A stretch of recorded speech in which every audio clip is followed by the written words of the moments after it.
मित्रों, नमस्कार। डॉक्टर सरोजिनी तन्हा फेसबुक पेज की ओर से आज के इस कार्यक्रम कुछ कहना है मुझे में मैं डॉक्टर सरोजिनी तन्हा मेरठ से आप सभी का हार्दिक स्वागत, वंदन और अभिनंदन करती हूँ। जैसा कि आपको ज्ञात है कि हम इस कार्यक्रम में अपने किसी अतिथि के साथ किसी विषय पर बातचीत करते हैं और आज का विषय हमने बीमा को लिया है। इसी विषय पर हम अपने आज के अतिथि के साथ बातचीत करेंगे। मित्रों, बीमा वास्तव में बीमा कंपनी और बीमित व्यक्ति या संस्था के बीच एक अनुबंध है, जिसके तहत कंपनी व्यक्ति से एक निश्चित धनराशि लेती है और व्यक्ति अथवा कंपनी को अपनी शर्तों पर किसी आकस्मिक नुकसान की स्थिति में हर्जाना देती है, जिससे संबंधित व्यक्ति या कंपनी को अगर कोई आर्थिक नुकसान हुआ है तो उसकी भरपाई हो सके। आमतौर पर बीमा हम किसी एजेंट के माध्यम से ही कराते हैं, तो कई बार हम एजेंट से अपने संबंधों के आधार पर पॉलिसी ले लेते हैं।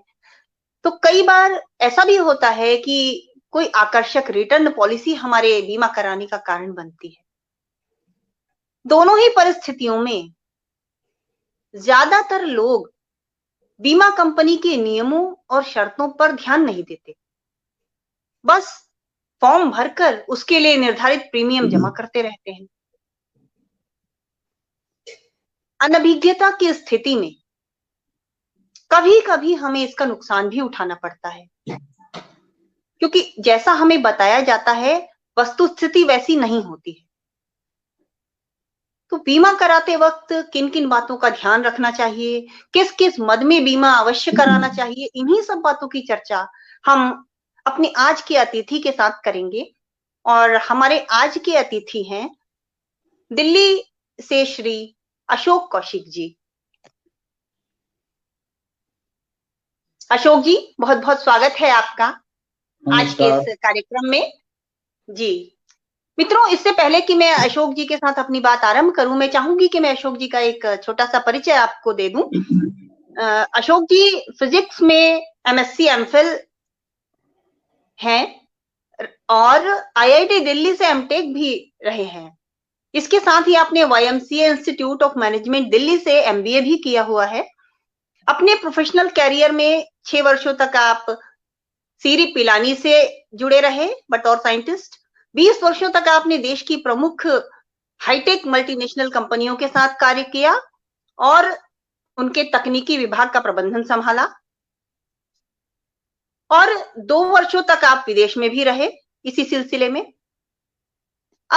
सामाजिक कार्यकर्ता के रूप में Ashok ji society for rural urban and tribal initiatives New Delhi, जिसे श्रुति भी कहते हैं, इससे भी आप जुड़े रहे। ये एक एनजीओ है जिसकी भारत के लगभग 10 राज्यों में इसकी शाखाएं हैं और सफलतापूर्वक कार्य कर रही हैं। वर्तमान में अशोक जी देश के प्रमुख बीमा अभिकर्ता हैं तथा वरिष्ठ सलाहकार के रूप में स्टार हेल्थ और बजाज अलियांस दिल्ली से जुड़े हुए हैं और वर्ष 2001 से निरंतर लोगों को बीमा के संबंध में जागरूक करते आ रहे हैं। तो अशोक जी, बहुत बहुत स्वागत करती हूँ पुनः आपका आज के इस कार्यक्रम में। और आप आए, आपका बहुत आभार। हम अपनी बातचीत आरंभ करते हैं। सबसे पहले तो मैं अशोक जी आपसे यही जानना चाहूंगी कि आप अपने बारे में कुछ बताएं, क्योंकि आपका जो फील्ड है इंजीनियरिंग का, तो उस फील्ड से आपको बीमा की ओर कैसे अभिरुचि उत्पन्न हुई और क्या आपका बैकग्राउंड रहा इस संदर्भ में, थोड़ा सा हमारे दर्शकों को बताएं अपने बारे में। जी जरूर जी। पहले तो मैं आपको धन्यवाद देना चाहूंगा इस प्लेटफॉर्म पर मुझे लाने के लिए, जहां शायद मैं कई हजार लोगों से डायरेक्टली और इनडायरेक्टली जुड़ जाऊंगा। जी। अच्छा, दूसरी ये कि ऑडियंस चूंकि हमारी मिक्स्ड है, तो मैं हिंदी इंग्लिश दोनों का ही मैं एक सरल भाषा में इस्तेमाल करूंगा और कोशिश करूंगा कि मेरी बात हर आदमी को समझ में आ सके। जी। अब प्रश्न है कि इंजीनियर जी, बीमा कंपनी में कोशिश क्या करिएगा कि ज्यादातर हिंदी में ही बोलें आप, तो ज्यादा अच्छा है। श्योर। जी। मैं अपने आप को एक इंसिडेंटल इंश्योरेंस मैन मानता हूँ, क्योंकि मैं बाय चांस इंडस्ट्री में आ गया। जी। कोई पुराना प्लान नहीं था, ना मेरी बैकग्राउंड थी। और फैक्ट ये है कि ये सवाल आपने ही नहीं पूछा है, मैं जिसको भी मिलता हूँ और कार्ड उनको देता हूँ, लगभग हर आदमी यही सवाल करता है कि आप यहाँ कहाँ फंस गए। वो फंस गए शब्द यूज करते हैं। वाकई, क्योंकि आप एक साइंटिस्ट है और साइंटिस्ट से इन सब चीजों से लोग टेल ही नहीं कर पाते हैं कि हाँ ये साइंटिस्ट ऐसा भी हो सकता है। ये थोड़ा सा मुश्किल है। और मुझे लगता है कि जो प्रोफाइल मैंने लिया है इंश्योरेंस में, वो मुझे 20 साल में कोई और व्यक्ति ऐसा नहीं मिला जी, जो इस तरह का काम कर रहा हो। है क्या कि मैं मल्टीनेशनल कंपनीज में काम करता रहा, मेरी वाइफ भी काम करती रही। हमारा परिवार बहुत छोटा है, हम 2 ही लोग हैं जी। तो धीरे धीरे दोनों अपने काम पे चले जाते, शाम को आके खाना खा के सो जाते। हो यही रहा था कि फैमिली लाइफ बहुत ज्यादा नहीं लग रही थी, मेरी लाइफ बहुत बिजी थी। मैं ऑल इंडिया ट्रैवल करता था जी। बहुत टाइम, घर से बाहर रहता था, शहर से बाहर। 50 तक आते आते मुझे ऐसी थिंकिंग डेवलप हुई, कुछ अपना काम बदलना चाहिए जी। इसमें फैमिली को भी थोड़ा टाइम मिल जाए। और दूसरा इम्पोर्टेंट बात इसमें ये थी कि मैं कुछ वापस भी दे सकूं सोसाइटी को। ये मुख्य बात थी। मैं सिर्फ पैसा कमाने की मशीन नहीं बनना चाहता था। बिल्कुल पैसा कमाते मर जाओ, मुझे उसमें कुछ एंजॉय नहीं कर रहा था उस थॉट के साथ। जी। तो इसी सिलसिले में ईश्वर ने भी कुछ मदद की मेरी। तो मुझे एक मेरे मित्र आ गए 2001 में मेरे पास जी। इनडायरेक्टली। उन्होंने बजाज एलियांस के बारे में मुझे बताया कि एक नई कंपनी है और इंश्योरेंस अब यहाँ पर आ रहा है प्राइवेट, मैं चाहूंगा कि आप इससे जुड़े हैं। मेरे को तो बैकग्राउंड नहीं था इंश्योरेंस में, मैं कुछ भी नहीं जानता था, बस इतना जानता था कि मैंने पॉलिसी खरीदी है पहले और इसमें मेरे अपनों ने ही मेरे साथ गड़बड़ की। अक्सर ऐसा ही होता है, गड़बड़ अपने ही करते हैं। फॉर्चुनेटली मैं बजाज और अलियांस दोनों के नाम से परिचित था जी। बजाज को तो सभी लोग जानते हैं यहाँ, और बहुत अनकंट्रोवर्शियल ग्रुप रहा है शुरू से, हाई रेपुटेशन का ग्रुप है। अलियांस को मैं इसलिए जानता था कि मैं विदेश में ट्रेवल करता था और बहुत सारे देशों में मैंने अलियांस का नाम एयरपोर्ट से निकलते ही दिखता था, क्योंकि जो बड़े बड़े स्टेशन हैं, बड़े एयरपोर्ट्स हैं, वहाँ अलियांस का बड़ा नाम है और ये दुनिया की सबसे बड़ी कंपनी है इंश्योरेंस में। मुझे अच्छा लगा, मैंने सोचा, इस पे विचार किया और मुझे लगा कि इसमें तो शायद बहुत स्कोप है मेरे काम करने के लिए। तो मैंने डिसीजन लिया बहुत सख्त। वैसे मैं खतरों के साथ खेलता रहा हूँ। 82 में 1982 में भी मैंने एक बोल्ड डिसीजन लिया था, खासी सरकारी नौकरी साइंटिस्ट की छोड़ के मैं प्राइवेट आया था। अच्छा। फिर 19-20 साल के बाद फिर एक मैंने रिस्क लिया लाइफ में। तो ये अल्टीमेटली मैं रिस्क के बिजनेस में ही घुस गया। बिल्कुल। रिस्क कवर करते हैं। हाँ, रिस्क में ही घुस गया मैं।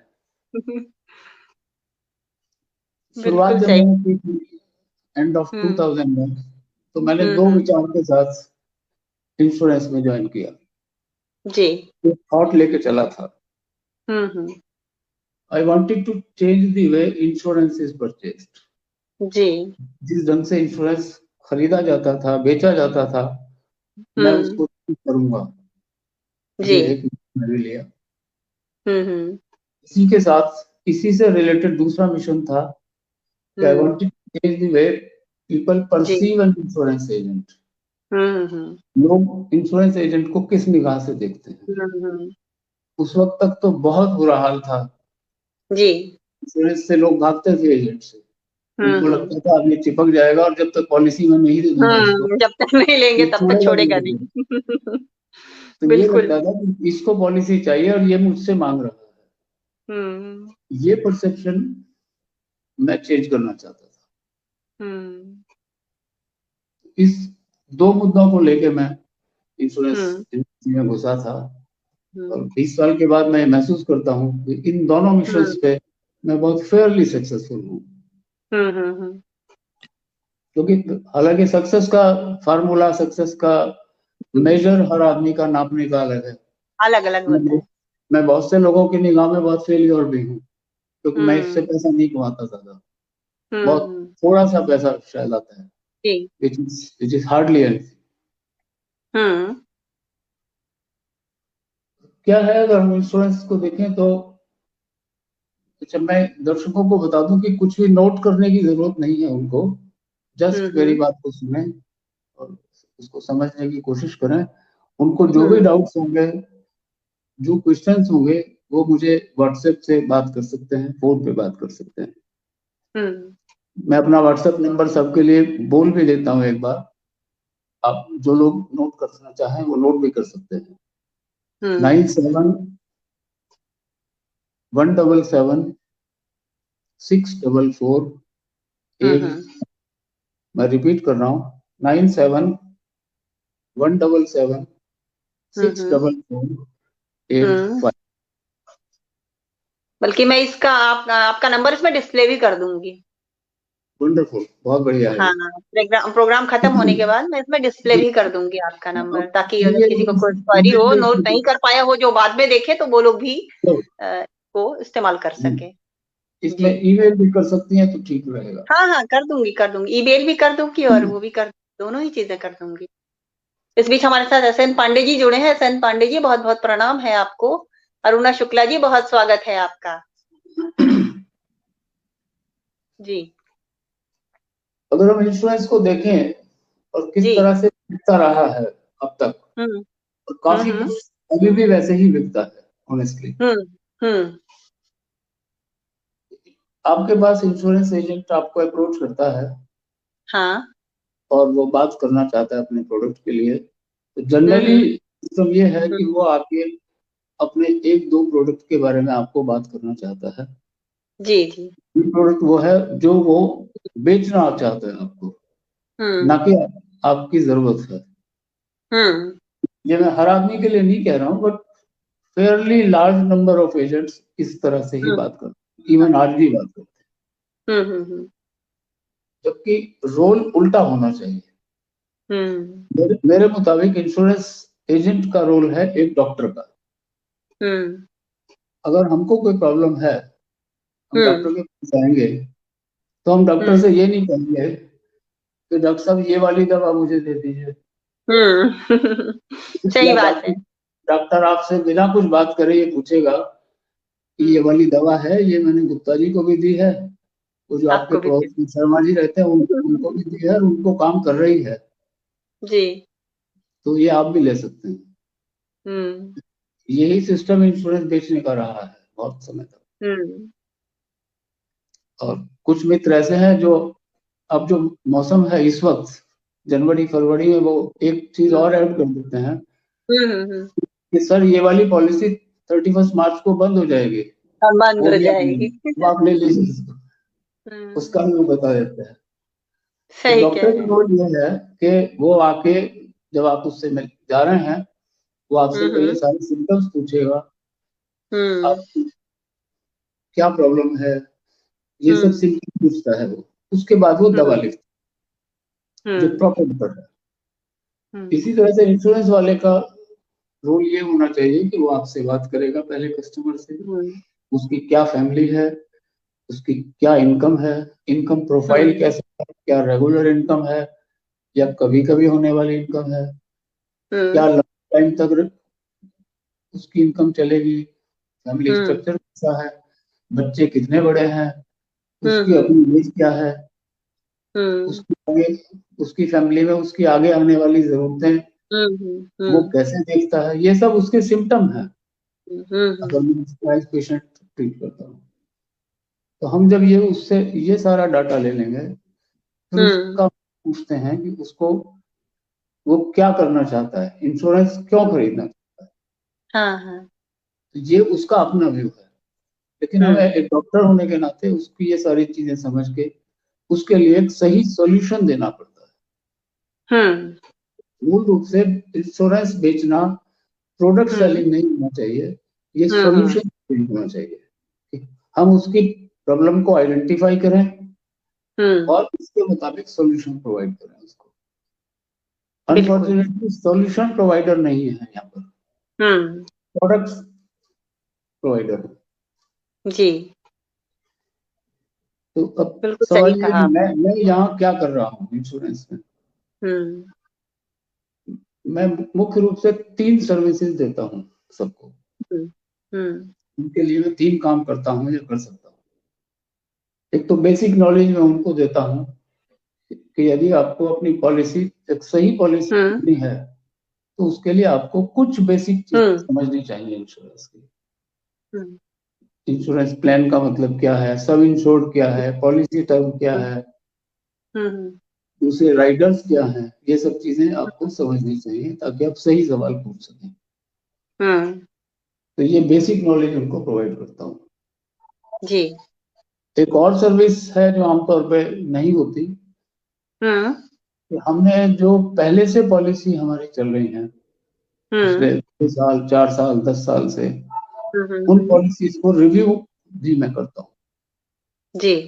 कुछ पॉलिसी लाइफ इंश्योरेंस में पर्टिकुलरली, हेल्थ में भी ये सिचुएशन है, हम लोग ले लेते हैं, उसके बाद हम भूल जाते हैं।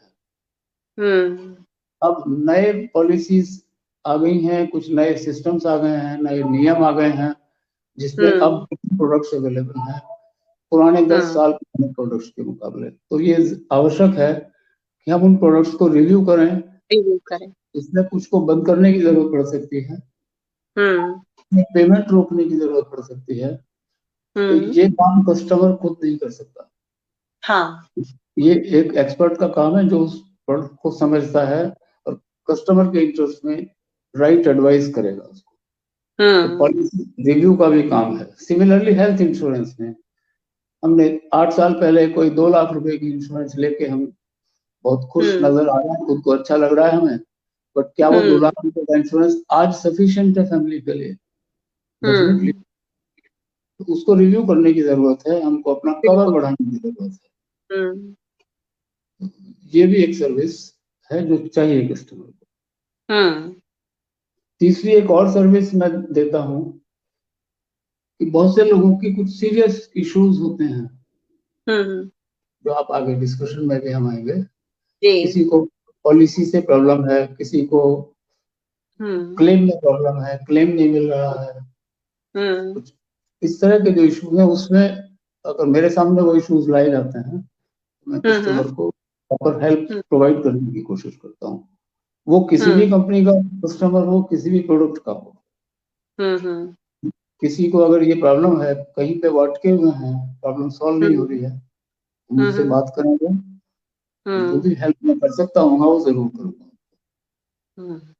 बहुत मैं कस्टमर्स को सर्विस देने में मेरा विशेष जोर है, ये मेरा यूएसपी है सर्विस। तो सारे कस्टमर्स की प्रॉब्लम, मैंने बहुत सीरियस इश्यूज को भी हैंडल किया है। बहुत सही। अशोक जी, बीमा के दायरे में किन किन चीजों को ला सकते हैं हम? मैं उसी पे आ रहा हूँ जी। आपका प्रश्न है थोड़ा सा मैं ऐड करना चाहता हूँ इसमें। इंश्योरेंस अब चूंकि एक बहुत बड़ा सब्जेक्ट है और हमारे पास टाइम बहुत ज्यादा आज नहीं है, मैं कोशिश करूंगा कि ब्रॉडली एक मैं जिसको बोलते हैं ना बर्ड्स आई व्यू, ओवरव्यू थोड़ा थोड़ा हर चीज दे सकूं सबको, ताकि सेशन के बाद विचार करेंगे तो हर आदमी को ये लगना चाहिए कि मैंने कुछ 1 2 4 चीजें आज नई जानी है जो मुझे पहले नहीं पता थी। तो ब्रॉडली, लेकिन आम व्यक्ति के लिए मेन जो चीजें हैं ज्यादा इंपॉर्टेंट है, लाइफ इंश्योरेंस और हेल्थ इंश्योरेंस, दूसरी चीजें नहीं। तो थोड़ा इस पर मैं ज्यादा फोकस रखूंगा आज। तो मोटे तौर पे जो मैं कवर करने वाला हूँ इसमें, ये चीज तो है कि हम इंश्योरेंस का मतलब क्या है, हम कैसे समझें कि ये इंश्योरेंस क्या है, ये कॉन्सेप्ट कहाँ से आया इंश्योरेंस, ये शायद कोई नहीं बताएगा। बहुत सबको तो आइडिया भी नहीं है कि इंश्योरेंस आया कहाँ से। इसमें क्या क्या चीज हम कवर कर सकते हैं, किस किस तरह का इंश्योरेंस हम ले सकते हैं जीवन में। तो बेसिक थोड़ा सा नॉलेज भी मैं दूंगा, इंश्योरेंस खरीदने से संबंधित है, प्रोडक्ट से संबंधित है, वाइजली बुद्धिमानी से हम इंश्योरेंस को कैसे खरीदें, हमको कहाँ कहाँ पर गड़बड़ हो सकती है, कहाँ कहाँ हम चीट हो सकते हैं, ये बहुत इंपॉर्टेंट एस्पेक्ट है।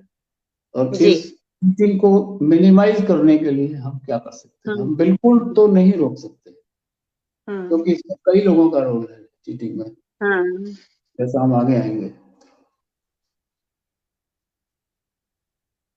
अब आपने एक प्रश्न किया कि बीमा का दायरा क्या है जी, तो ये समझिए बहुत जल्दी से इंश्योरेंस का अर्थ क्या है, व्हाट इज इंश्योरेंस। अगर ये देखा जाए तो लाइफ में बहुत सारी अनसर्टेनिटीज है हमारे पास, बहुत तरह की चीजें हैं जिनका हमको आइडिया नहीं है, मालूम नहीं है वो होंगी कि नहीं होंगी, होंगी तो बहुत नुकसान हो सकता है। सबसे पहले तो मेरे अपने लाइफ का ही प्रश्न है, मैं नहीं मालूम है कि हम कल होंगे नहीं होंगे, ये तो डेथ का रिस्क है। अब हम बाहर जाते हैं, बिजली यूज करते हैं घर में, इसका भी रिस्क है, कोई एक्सीडेंट हो सकता है, एक्सीडेंट का भी रिस्क, एक्सीडेंट में डेथ भी हो सकती है, सीरियस कंडीशन भी हो सकती है, हमारा कोई अंग खराब हो सकता है परमानेंटली, इसका भी रिस्क है, हम बिल्कुल पैरालिसिस होकर भी पड़े रह सकते हैं, वो भी एक रिस्क है। हम गाड़ी में चलते हैं, गाड़ी खराब हो सकती है, गाड़ी को कोई टकरा सकता है, गाड़ी के टूटने का रिस्क है। हम जिस घर में रह रहे हैं या कहीं ऐसे जगह पे रह रहे हैं जहाँ टेररिस्ट अटैक हो सकता है, तो उस टेररिस्ट अटैक में मेरी प्रॉपर्टी का लॉस हो सकता है, गाड़ी का, मकान का, बिल्डिंग का, इस तरह के रिस्क हैं। फ्लड आ सकता है, स्कूल की बिल्डिंग है, ऑफिस की बिल्डिंग है, मार्केट है, शहर में फ्लड आ गया, बहुत तरह का नुकसान हो सकता है। तो ये जस्ट कुछ एग्जाम्पल हैं जो डिफरेंट टाइप के रिस्क हमारे जीवन में हो सकते हैं। तो मुख्य तौर पर जहाँ रिस्क है, सॉरी, जहाँ अनसर्टेनिटी है वहाँ रिस्क है, और जहाँ रिस्क है वहाँ इंश्योरेंस है, वहाँ इंश्योरेंस की जरूरत है, वहाँ इंश्योरेंस है। तो रिस्क मैनेजमेंट है या रिस्क के अगेंस्ट में एक प्रोटेक्शन है जो हम इंश्योरेंस कंपनी से लेते हैं जी। इस पे हम बाद में आएंगे थोड़ा सा डिटेल में जी। तो जैसा आपने ओपनिंग रिमार्क्स में बताया कि इंश्योरेंस ये एक लीगल कॉन्ट्रैक्ट है, राइट। अब मैं एक 2 मिनट में एक छोटी सी इसकी हिस्ट्री में जाना चाहूंगा, इंश्योरेंस कहाँ से शुरुआत हुई है जी। जब हम ट्रेनिंग कर रहे थे 20 वर्ष पहले, तो हमको ये पढ़ाया गया था, शॉर्ट में उसको बात करूंगा। इंग्लैंड की हिस्ट्री करीब 200-250 साल पहले जाती है। इंग्लैंड में गांव हुआ करता था कोई, जिसमें 100-200 परिवार थे, और वो सभी सारे के सारे लोग मछुआरे थे, फिशरमैन, मछली पकड़ते थे। होता ये था कि हर साल 1, 2, 4 मछुआरे समुद्र में डूब जाया करते थे, तूफान में, किसी चीज में मर जाते थे। जो मर जाते थे उनकी फैमिली बिल्कुल शटर हो जाती थी। तो मैंने ये विचार किया कि इनके लिए हमें कुछ करना चाहिए। क्या हुआ कि कुछ अमाउंट हर फैमिली कुछ ना कुछ एक सर्टेन अमाउंट तय करेगी, और वो हम सब इकट्ठा करके वो एक फंड बनाएंगे, और जो लोग नहीं रहे उनकी फैमिली को हम प्रोवाइड करेंगे कुछ सपोर्ट। ऐसे कलेक्टिव शेयरिंग ऑफ रिस्क का कॉन्सेप्ट उस गांव में डेवलप हुआ। रिस्क तो आया 1 या 2 लोगों को, वो सब लोगों ने शेयर किया। कभी एक परिवार पे रिस्क आ गया, कभी दूसरे पे आ गया, कभी तीसरे पे आ गया। तो जिसको भी रिस्क आया वो सारा रिस्क शेयर किया जाएगा। सेम कॉन्सेप्ट आज भी इंश्योरेंस कंपनी में ऐसे ही किया गया है। कॉन्सेप्ट वही है, थोड़ा थोड़ा उसका रूप बदल गया है, मॉडिफिकेशन होता रहता है समय के साथ साथ। तो कॉन्सेप्ट ऑफ इंश्योरेंस ये हुआ कि risk sharing among group of people.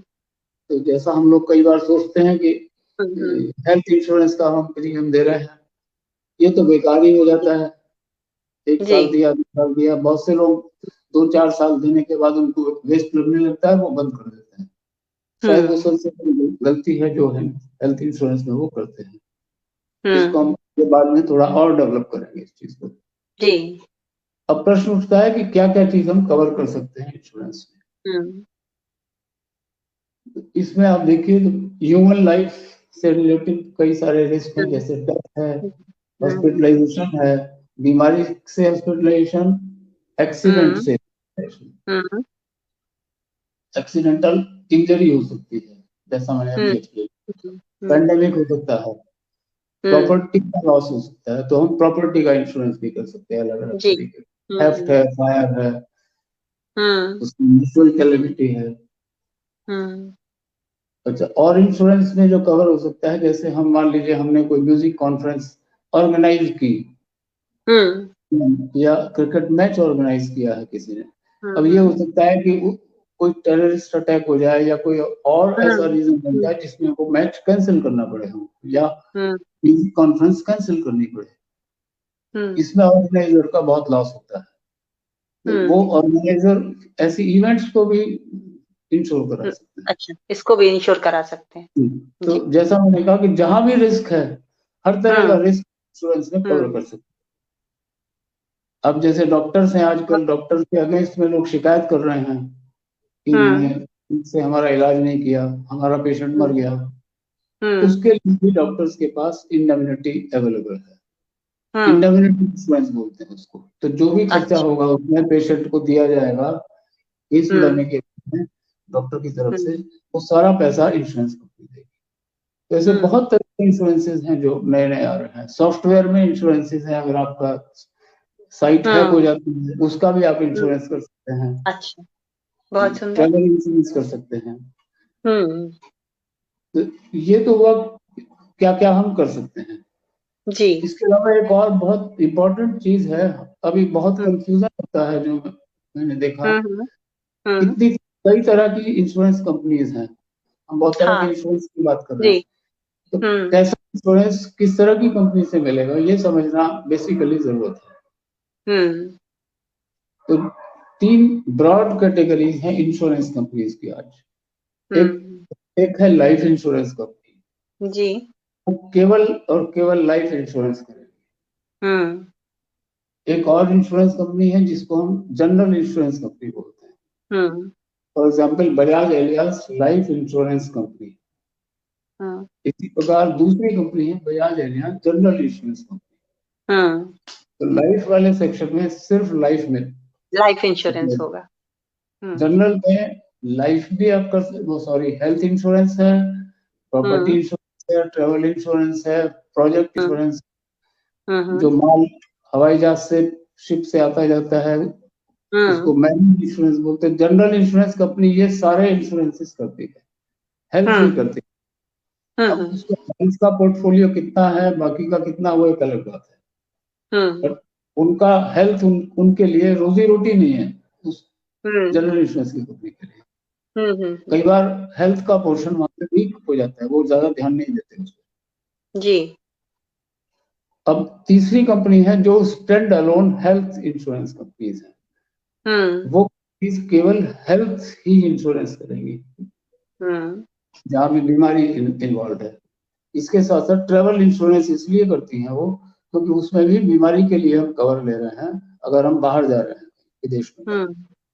तो मोस्टली जो stand alone health insurance company है वो हेल्थ इंश्योरेंस और ट्रेवल इंश्योरेंस करेंगी।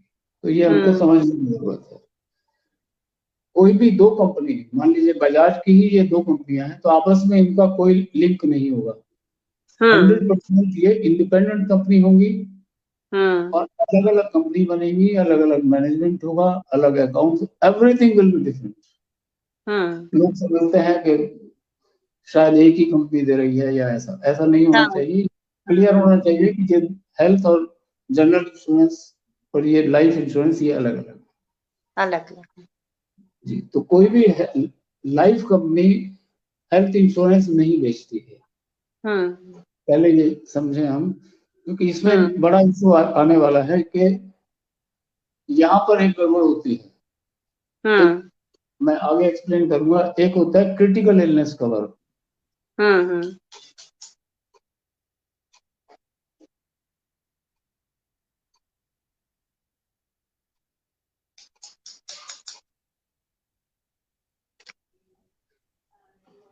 जी जस्ट एक मिनट से।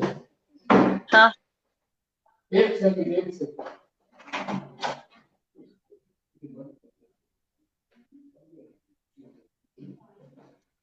क्या लाइट में प्रॉब्लम हो गई थी? जी कुछ लाइफ इंश्योरेंस के एजेंट्स उस क्रिटिकल इलनेस कवर को हेल्थ इंश्योरेंस कवर के रूप में बेच देते हैं कि ये हेल्थ इंश्योरेंस है। जब वो क्लेम के लिए जाते हैं, हॉस्पिटल में जाते हैं, तो उनको क्लेम को एक्सेप्ट नहीं करती कंपनी। तो ये मैं आगे भी समझाऊंगा आपको। जी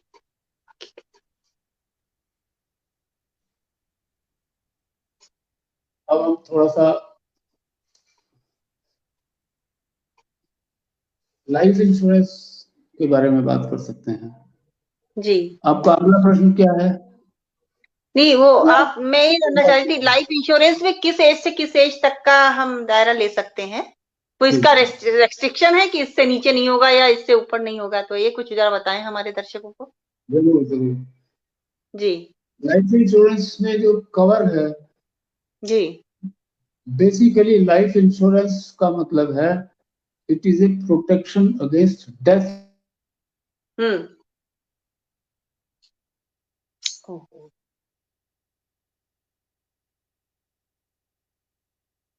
डिस्कनेक्ट हो गए।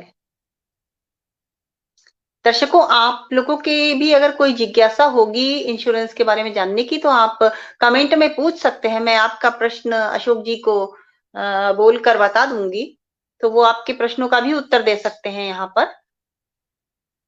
जीवन बीमा या किसी भी बीमा से जुड़ी हुई कोई भी आपकी क्वेरी हो, कोई भी सवाल हो, तो आप कमेंट में लिख सकते हैं। वो सवाल मैं अशोक जी से पूछ लूंगी।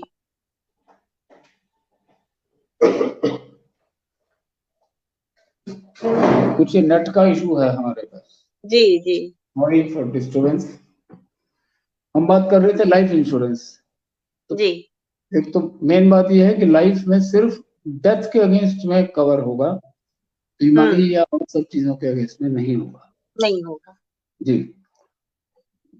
तो इसमें तो किस दो एज ग्रुप से किस एज? जी जी आप सवाल दोहराएं अपना। जी, मैं ये पूछना चाह रही थी कि उसमें कुछ उम्र का भी रेस्ट्रिक्शन है कि मतलब जैसे 80 साल के बाद बीमा नहीं होगा, या इतने साल तक बीमा होगा, या इतने साल से आरंभ होगा, इतने छोटे बच्चे का नहीं होगा, ऐसा? ये मैं जानना चाह रही थी। जहाँ तक उम्र का सवाल है, 0 से 100 तक इंश्योरेंस होता है। अच्छा जी, तो अलग अलग उम्र पॉलिसीज का, होंगी, है ना? हाँ हाँ जी। उम्र का सवाल है तो उम्र के बहुत तरह के प्लान है। छोटे बच्चे का अलग है। अगर प्योर टर्म इंश्योरेंस है तो वो 100 साल तक कवर होगा, जी फुल लाइफ कवर है। तो इस तरह की कुछ जी चीजें हैं। तो अगर आप जी मुझे परमिट करें तो मैं लाइफ के बारे में थोड़े से बेसिक पॉइंट्स जी, डिस्कस बिल्कुल कर बिल्कुल, दूं। थोड़ा सा लाइफ इंश्योरेंस के बारे में बता दीजिए। हमें लाइफ इंश्योरेंस खरीदते वक्त किन किन चीजों का, किन बातों का ध्यान रखना चाहिए? जी बिल्कुल। और ये जनरल मैं बात करना चाहता हूँ। जी पहली चीज तो ये है कि लाइफ इंश्योरेंस किस व्यक्ति का होना चाहिए, जी किस व्यक्ति की डेथ का इंश्योरेंस होना चाहिए। हम्म और इसमें अक्सर एक गड़बड़ होती है। हम्म इंश्योरेंस एजेंट जाता है हम्म और वो सबका इंश्योरेंस करके आ जाता है, ऊपर से नीचे तक हर व्यक्ति का। और हम्म फैमिली बहुत खुश होकर बैठी रहती है और कि यूजुअली सर सबको एक ही पॉलिसी दे देता है, ये भी करता है कई बार। ये कि हमारी तो सबकी इंश्योरेंस है सर। हम्म तो अब उसमें आप एक इमेजिन कीजिए, मतलब सबसे पहले इंश्योरेंस किसका होना चाहिए वो समझें। जी इंश्योरेंस उस व्यक्ति का होना चाहिए फैमिली में जिसके ना होने से हम्म फैमिली या वो ऑर्गेनाइजेशन या जनरल अगर हम बात करें तो हम्म उस व्यक्ति के ना होने से कोई हम्म भी व्यक्ति या कोई भी संस्था अगर फाइनेंशियल इफेक्ट में हम्म आती है, उसका हम्म, इंश्योरेंस। सबसे पहले होना चाहिए। हाँ, बेसिक बात यह है लाइफ इंश्योरेंस की। हम्म इंश्योरेंस की हम्म हम्म अब जो एक बेरोजगार आदमी है, अगर उसकी इंश्योरेंस नहीं है और वो नहीं रहता है, तो कोई भी आदमी उससे फाइनेंशियली अफेक्ट नहीं होगा। हम व्यक्ति को लॉस की बात नहीं कर रहे हैं, यहाँ पे भावनात्मक लॉस की बात नहीं, हम फाइनेंशियल लॉस की बात कर रहे हैं। फाइनेंशियल लॉस जी। तो जो आदमी बिल्कुल कोई काम नहीं कर रहा है किसी भी कारण से, उसकी इंश्योरेंस करने का कोई रीजन ही नहीं है, क्योंकि कोई भी आदमी उसमें फाइनेंशियली अफेक्ट नहीं हो रहा है उस व्यक्ति से। अब आप इमेजिन कीजिए 15-20 साल पहले तक एक बहुत प्रोमिनेंट प्रैक्टिस थी, बहुत रैम्पेंट प्रैक्टिस थी। मैं नाम नहीं लूंगा कंपनी का किसी उसका। जी। आप इमेजिन कीजिए एक फैमिली है, जिस आज के रेफरेंस में हम उसको बात कर सकते हैं। कोई आदमी है जो परिवार है छोटा, जिसमें उस एक व्यक्ति कमाने वाला है, मीडियम टाइप के जॉब में है, 30,000 रुपया सैलरी है। वो है, उसकी पत्नी है, 2 बच्चे हैं, 2 माँ बाप हैं। ऐसे परिवार में एक इंश्योरेंस एजेंट जाता है जी, उसको बातचीत करके उसको ये तैयार कर लेता है। अब वो जो हेड ऑफ द फैमिली है, वो कहता है मैं आपको 20,000 रुपया साल दे सकता हूँ, आप मुझे सुझाइए कुछ। जी। तो एजेंट साहब बहुत इंटेलिजेंटली उससे बात करके 5,000 रुपए की 4 पॉलिसी पति पत्नी और दोनों बच्चों की कर देते हैं, 5,000 रुपए में। This is just an example.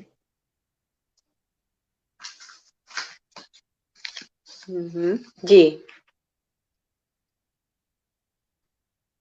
अब अगर कल को वो फैमिली में ब्रेड अर्नर नहीं रहता है, जिसकी 1 लाख रुपए की, मान लीजिए 1-1 लाख रुपए की, 5,000 रुपए की है, दोनों बच्चों की है, वाइफ की, उसकी, अब वो अगर नहीं रहता है, तो फैमिली को सिर्फ उतना पैसा मिलेगा जितने के लिए हस्बैंड इंश्योर्ड है।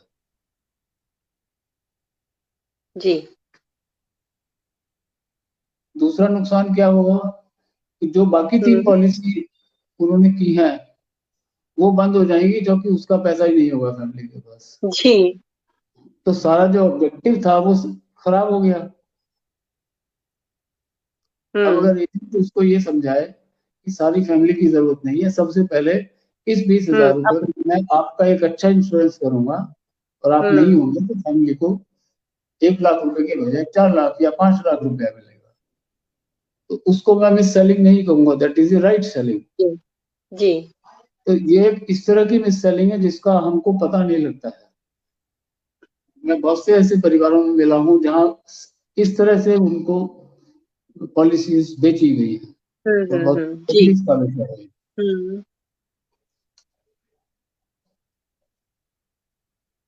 एज की हमने बात कर ली है। जी। अशोक जी हमारे एक दर्शक है लक्ष्मी शर्मा जी, ये आपसे जानना चाहते हैं कि natural calamities and act of terror can also be covered by insurance provider, तो क्या ऐसा होता है? जी, ये जनरल इंश्योरेंस में होगा। अच्छा, जनरल इंश्योरेंस में होगा, मतलब ऐसा होता है, कवर्ड करते हैं ये लोग इंश्योरेंस प्रोवाइडर। जी। ये जनरल इंश्योरेंस का मैटर है, वो जनरल इंश्योरेंस एजेंट से इसके लिए बात की जा सकती है। जी जी बिल्कुल। लाइफ इंश्योरेंस में एक इम्पोर्टेंट बात यह है कि लाइफ इंश्योरेंस का प्रीमियम आपकी एज के हिसाब से डिपेंड करता है। हाँ। मान लीजिए, एग्जाम्पल से ये बात समझ में आएगी, एक 25 साल का है और उसमें 1 लाख रुपए का इंश्योरेंस चाहता है 20 साल के लिए। जी। 25 साल से 20 साल तक, 45 साल तक उसकी इंश्योरेंस चलेगी, तो मान लीजिए उसका प्रीमियम 5,000 रुपया है। साल का 5,000 मान लीजिए। हाँ। 25 साल के व्यक्ति ने 20 साल के लिए एक पॉलिसी ली, 1 लाख रुपए का, 1 लाख रुपए का बीमा करके, प्रीमियम 5,000 रुपए। अब मान लीजिए यही पॉलिसी 1 लाख रुपए का बीमा 20 साल के लिए, राइट, तो 25 के बजाय 35 साल का व्यक्ति लेगा, तो उसका भी कवर 1 लाख रुपए का होगा और 20 साल के लिए होगा, 35 से 55 साल तक के लिए। लेकिन उसका 5,000 रुपए नहीं होगा, उसका प्रीमियम हो सकता है कि 7,000 8,000 रुपए। ज्यादा हो गया। तो बेसिक बात ये है कि ये एक पेन ऐसा है कि इसको अगर मेरा बच्चा खरीदता है 20 साल का बच्चा, तो उसको 10 रुपए का मिलता है।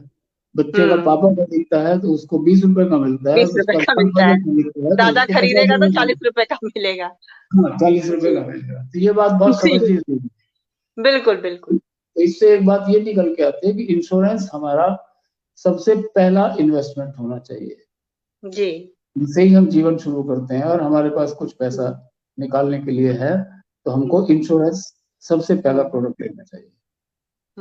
मैंने ऐसे लोगों को जानता हूँ, बहुत से लोगों को, जो यंग लोग पूरे साल गौर नहीं करते अपने इन्वेस्टमेंट पे, और जब जनवरी या फरवरी में उनका फाइनेंस डिपार्टमेंट उनसे इन्वेस्टमेंट मांगता है, अब वो बौखलाए हुए घूमते हैं। अब बौखलाए हुए घूमते जो भी पहले आ जाता है हैं। उससे भी प्रोडक्ट ले लेते हैं।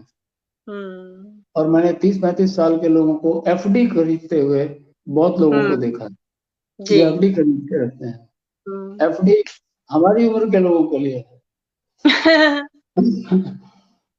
यंग आदमी के लिए एफडी लेकिन एफडी, बेसिकली एफडी का तो एक नुकसान भी है ना, एफडी का ब्याज टैक्सेबल होता है, जबकि वो इंश्योरेंस तो में ऐसा अलग नहीं बात है। है। वो तो टैक्सेबल है। इंश्योरेंस में टैक्स टैक्स वाली इशू इंश्योरेंस भी में नहीं नहीं है। है। हाँ, जी लेकिन इंश्योरेंस शॉर्ट टर्म में नहीं हो सकता। आपको नहीं, शॉर्ट टर्म में नहीं हो सकता, बिल्कुल। 5 साल 4 साल का कोई इन्वेस्टमेंट चाहिए, तो उसके लिए एक एफडी हो सकता है, दूसरे भी हो सकते हैं। जी बट इंश्योरेंस को हमको हमेशा लॉन्ग टर्म में सोचना चाहिए। It is a long term product. तो जी इंश्योरेंस कभी भी 10 साल कम से कम 10 मार्केट टाइप के प्लान में, जो पुराने टाइप के डिजाइन के प्लान है जिसको एंडाउमेंट प्लान बोलते हैं, जी उसमें कम से कम 15 साल का इंश्योरेंस हमको रखना चाहिए।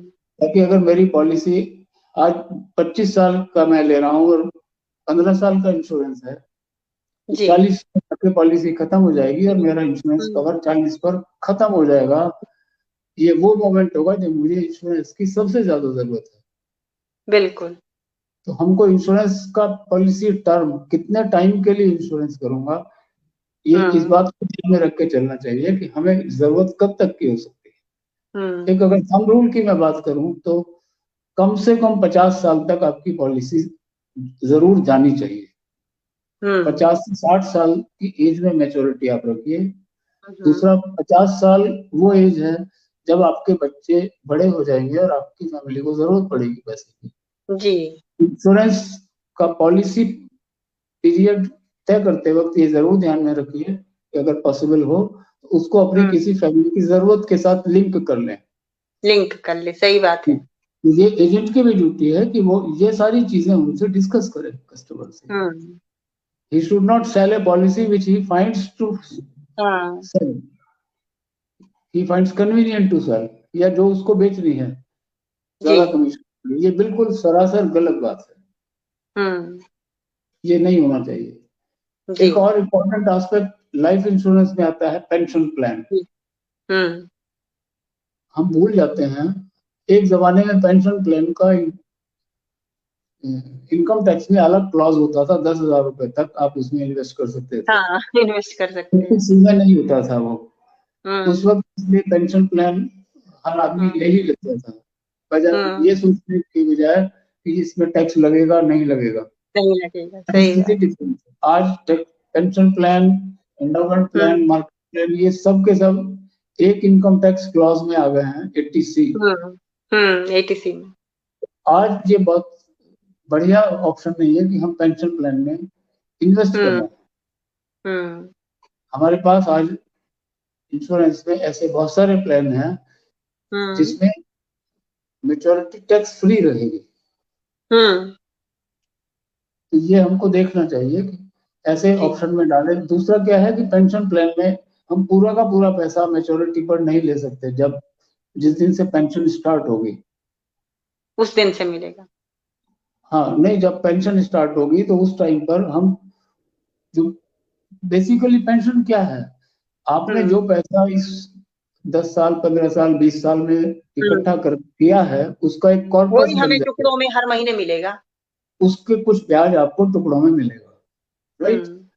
अब ये हो सकता है कि सारा का सारा जो कॉर्पस है आपको नहीं मिलेगा कभी भी। कुछ कॉर्पस रह जाएगा हमारे बाद में।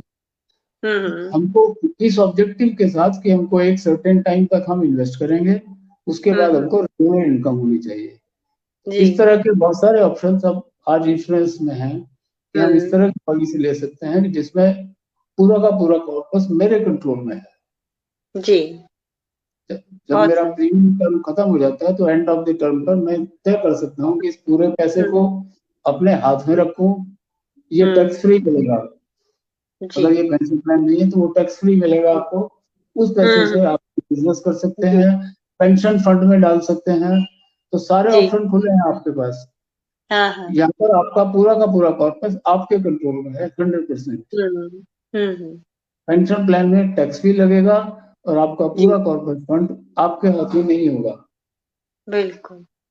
तो पर्सनल एक्सपीरियंस में शेयर कर लेता हूँ कि मैंने जीवन में कभी पेंशन प्लान नहीं खरीदा इंश्योरेंस कंपनी के साथ में। और ना मैं आपको तो पेंशन ही मिल रही होगी। नहीं, हमारे हमको पेंशन नहीं मिलती है जी। अच्छा, पेंशनेबल नहीं है आपका जॉब? नहीं, कोई पेंशन नहीं। अच्छा। उसके बावजूद पेंशन प्लान मैंने नहीं लिया, इंश्योरेंस दूसरे प्लान लिए जिसमें मैच्योरिटी फ्री है, टैक्स फ्री है। तो मैं इस ऑप्शन में जाऊंगा ना तो मैं टैक्सेबल मैच्योरिटी में ऑप्शन में क्यों जाऊंगा? सही बात है। ये इसमें आइडिया है। पेंशन प्लान खरीदते वक्त ये बात हमको जरूर ध्यान रखनी चाहिए जी। अशोक जी, थोड़ा सा हम ये भी जानना चाहेंगे, जैसे हमारे बहुत से साथी वेतनभोगी कर्मचारी हैं, तो वेतन से भी इंश्योरेंस के नाम पर, ग्रुप इंश्योरेंस के नाम पर कुछ धनराशि काटी जाती है, जिसका कोई स्टेटमेंट किसी भी कर्मचारी को नहीं दिया जाता, सिवाय उसके स्टेटमेंट में इतना रहता है कि इतना पैसा आपके ग्रुप इंश्योरेंस के नाम कट गया। अब बाकी वो ग्रुप इंश्योरेंस एक्चुअली है क्या, क्या उसका, कितना उसमें अमाउंट मिलेगा और कितना उसमें ब्याज मिलेगा, मतलब क्या चीज है उसका कुछ नहीं पता है। तो कुछ जरा ग्रुप इसके बारे में भी बताइए, ग्रुप इंश्योरेंस ये एक्चुअली क्या है, इसका हिसाब किताब। बहुत से दर्शक हमारे शायद जानना चाहेंगे, क्योंकि ज्यादातर लोग वेतनभोगी हैं और सभी सरकारी कर्मचारियों के वेतन से ये कटता ही कटता है, इवन खुद मेरे वेतन से भी कटता है। अगर मैं सच बात बोलूं और फ्रैंकली बोलना चाहूँ तो मैं ये कहूंगा कि ये सिचुएशन बहुत अनफॉर्चुनेट है। हाँ। ऐसा बिल्कुल नहीं होना चाहिए। संयोग की बात है कि हम वेतनभोगी आदमी इसमें ज्यादा कुछ कर नहीं सकता, नहीं कर सकते, हम बाउंड है उसको, मतलब हमारे ऑप्शन ही नहीं है हमारे सामने कि हम उसको ना लें, हम कोई दूसरी अच्छी पॉलिसी ले लें, नहीं, वो कटनी ही कटनी है, वो हम उसमें हमारा हाँ नहीं की जरूरत ही नहीं है सरकार को। जी, इसमें कई चीजें हैं। ये बेसिकली जो सैलरीड क्लास को मिलती है, ये ग्रुप हेल्थ इंश्योरेंस, इस कैटेगरी को बोलते हैं group health insurance. Health insurance plan है और वो एक ग्रुप के लिए है। वो ग्रुप के लिए है। ग्रुप प्लान थोड़े से डिफरेंट होते हैं डिजाइनिंग में, उसके फंक्शनिंग में, उसकी कंडीशंस में। तो मैं ब्रीफली इस चीज को डिस्कस कर सकता हूँ। मोटे तौर पे जो ग्रुप प्लान है वो, जैसा आपने बताया, वेतनभोगी उन लोगों के लिए है। कंपनी उनका जो एम्प्लॉयर है, मान लीजिए एमटीएनएल है, से कोई भी डिपार्टमेंट है, वो एक इंश्योरेंस कंपनी से बात करता है कि हमारे पास 20,000 एम्प्लॉय हैं, इनका हम ग्रुप इंश्योरेंस करेंगे हेल्थ। तो ग्रुप प्रोडक्ट जो है ये फ्लेक्सिबल प्रोडक्ट है, कस्टमाइज्ड प्रोडक्ट है। जो आमतौर पे हम हेल्थ इंश्योरेंस की इंडिविजुअल लोगों के लिए बात करते हैं, ये स्टैंडर्ड प्रोडक्ट है, फिक्स प्रोडक्ट है, फिक्स प्रीमियम है, उसमें फिक्स फीचर्स है, हम वही खरीद सकते हैं, उसमें कोई चेंज नहीं होगा। उसका पैसा थोड़ा सा ज्यादा जाएगा। ग्रुप में आपका एम्प्लॉयर तय करेगा कि हमको एम्प्लॉयज को क्या क्या फीचर्स उस प्लान में रखने हैं, उसके मुताबिक, और वो अपने बजट और अपनी चॉइस, मैनेजमेंट की चॉइस के मुताबिक वो प्लान को तय करता है। तो ये प्लान देखते वक्त, खरीदते वक्त, या आपको थोप दिया गया है, अगर मैं वर्ड यूज करूं, वो थोपना ही कहेंगे इस तरह से। जी। लेकिन हम, चलिए थोप तो दिया है, कोई बात नहीं, लेकिन हमें इससे कुछ जानकारी इसके बारे में अपने एम्प्लॉयर से बात करके कोशिश जरूर करनी चाहिए। जानने की। अब कोशिश क्या करनी है, क्या हमको जानना चाहिए? पहली चीज तो यह है कि क्या मेरा प्लान कैशलेस प्लान है। पहली बात है कि क्या ये प्लान कैशलेस प्लान है। इसका अर्थ यह है कि अगर मैं बीमार हो जाता हूँ और हॉस्पिटल जाता हूँ, तो क्या मुझे कुछ पैसा पहले जेब से खर्च करना पड़ेगा और वो बाद में रिम्बर्स होगा, या पूरा का पूरा खर्चा हमारे एम्प्लॉयर की तरफ से हॉस्पिटल को पे होगा। वो कैशलेस प्लान कहलाता है। तो पहले तो ये हमको जानना चाहिए अपने एम्प्लॉयर से कि क्या ये हमारा प्लान कैशलेस प्लान है। क्योंकि अगर कैशलेस नहीं है, या एक लिमिट है कैशलेस की भी, इतने तक कैशलेस है, इसके बाद कैशलेस नहीं होगा, आपको खर्च करना पड़ेगा, तो फिर आप क्लेम डालेंगे कंपनी में।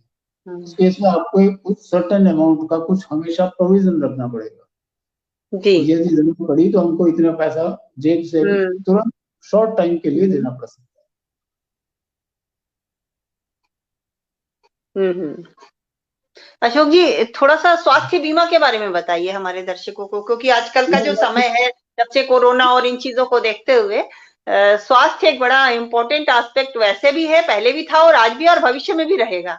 तो स्वास्थ्य बीमा के बारे में कुछ जानकारी हमारे दर्शकों को दीजिए कि ये क्या है, और स्वास्थ्य बीमा कराते वक्त किन किन बातों का ध्यान रखना चाहिए हमें विशेष रूप से। मैं इससे पहले 2 मिनट और लूंगा और ये जरूर एक्सप्लेन कर दूं कि हमको हमारा जो ग्रुप प्लान है कंपनी का या हमारे एम्प्लॉयर का, उसमें क्या क्या चीज हमको कंपनी से, अपने एम्प्लॉयर से मांग लेनी चाहिए जहां तक हो सके। एक मैंने बताया कि क्या ये कैशलेस प्लान है, तो आपको ये समझना चाहिए कि इसकी लिमिट कितनी है, कितने लाख का या कितने अमाउंट का कवर मेरे पास अवेलेबल है मेरी फैमिली के लिए, कितने लाख का। क्योंकि एम्प्लॉयर क्या करता है, कैटेगरी ऑफ एम्प्लॉइज के हिसाब से वो उनको कवर कम ज्यादा देता है। लो लेवल के एम्प्लॉय उनको 3 लाख रुपए का दे दिया मान लीजिए। जो मिडिल मैनेजमेंट है, manager, assistant manager, senior manager, इनको मान लीजिए 5 लाख रुपए का दे दिया। मैनेजर, डायरेक्टर, इनको 10 लाख रुपए का दे दिया। तो आपकी कैटेगरी के हिसाब से भी ये होता है बहुत बार कि आपको कवर डिफरेंट होता है। तो हमको अपनी कैटेगरी के मुताबिक ये जानना जरूरी है कि मेरा कवर कितने लाख रुपए का मेरी फैमिली के लिए। जी। दूसरा है कि इसमें क्या कोई ऐसी लिमिटेशन तो नहीं है कि कोई फला डिजीज कवर नहीं होगी, ये वाली नहीं होगी। कि कौन डिजीज कवर है, कौन नहीं है, और सब कुछ कवर है टाइप ऑफ डिजीज पर। कभी कभी क्या होता है कि कुछ डिजीज में कंपनी, इंश्योरेंस कंपनी लिमिट लगा देती है। एक मान लीजिए एक एम्प्लॉय को फैमिली का 5 लाख का कवर है। इसका अर्थ ये नहीं है कि उसको कोई भी बीमारी हो जाएगी तो 5 लाख तक कवर मिलेगा, एक्सपेंस कवर होंगे। कभी कभी इंश्योरेंस कंपनी और एम्प्लॉयर मिलके ये तय कर लेते हैं कि चलो ठीक है, हम हार्ट के केस में 2 लाख रुपए से ज्यादा खर्चा नहीं देंगे, हार्ट सर्जरी में। हम कैटरेक्ट सर्जरी में 20-25 हजार रुपया देंगे। तो वो डिजीजेस को कैपिंग कर देती है कंपनी कि इस पर्टिकुलर डिजीज में इससे ज्यादा नहीं मिलेगा। हमको ये भी समझना जरूरी है कि किन किन डिजीज पर एक्सपेंस की कोई लिमिट तो नहीं है। अब जैसे हार्ट सर्जरी है, किडनी में हो सकता है, कैटरेक्ट है, प्रोस्टेट का ऑपरेशन है, प्रोस्टेट सर्जरी है, यूटेरस ओवरीज का सर्जरी है, तो इनमें किसी में लिमिट तो नहीं है हमारे खर्चे की। कभी कभी हमको ट्रांसप्लांट करने की भी जरूरत पड़ती है। हार्ट ट्रांसप्लांट है, लीवर ट्रांसप्लांट है, किडनी ट्रांसप्लांट है। तो क्या मेरे ग्रुप प्लान में, मेरे ऑफिस वाले प्लान में क्या इसका प्रोविजन है कि ट्रांसप्लांट अगर मेरा होता है तो डोनर से रिलेटेड खर्चे इसमें कवर है कि नहीं? वो भी काफी एक चंक है जो खर्चा होता है। मान लीजिए किडनी ट्रांसप्लांट हो रही है या लीवर ट्रांसप्लांट हो रहा है, तो मैं पेशेंट हूँ, मैं रिसीव कर रहा हूँ, मेरा खर्चा तो कंपनी दे देगी।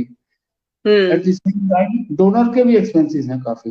क्या वो खर्चे डोनर के इसमें इंक्लूडेड हैं हमारे ग्रुप प्लान में? ये बहुत कम टाइम है जब हम ऐसा सोचते हैं। दूसरा एक बहुत इंपॉर्टेंट है हमारे ग्रुप प्लान में कि प्री हॉस्पिटल और पोस्ट हॉस्पिटल एक्सपेंसेस कवर्ड हैं, कितने हैं, इस रूल के हिसाब से है। प्री और पोस्ट में थोड़ा सा एक्सप्लेन कर दूं कि मान लीजिए हम हॉस्पिटल चले गए, 5 दिन हॉस्पिटल में रहे, तो जिस बीमारी के लिए हम हॉस्पिटल में जा रहे हैं उस बीमारी से रिलेटेड हॉस्पिटल जाने से पहले भी कुछ खर्चे होते हैं। हाँ। उसको हम बोलते हैं प्री हॉस्पिटलाइजेशन।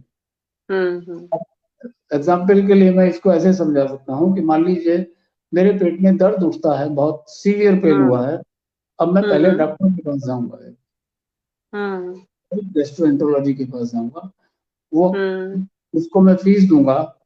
अब वो मेरा एग्जामिनेशन करेगा, फिर बोलेगा कि आप इसको अल्ट्रासाउंड करा लीजिए, एक ये टेस्ट, ये एक एक्सरे करा लीजिए, उसमें भी खर्चा होगा। उसकी रिपोर्ट आएगी तब डॉक्टर के पास में फिर से जाऊंगा, फिर से मेरा खर्चा होगा।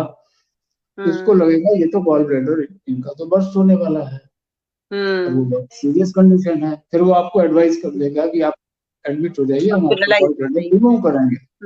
जी। तो हॉस्पिटल गॉल ब्लैडर सर्जरी के लिए जाने से पहले आपने बहुत सारा खर्चा, डॉक्टर की फीस, रिपोर्ट्स, टेस्ट वगैरह में खर्च कर लिया।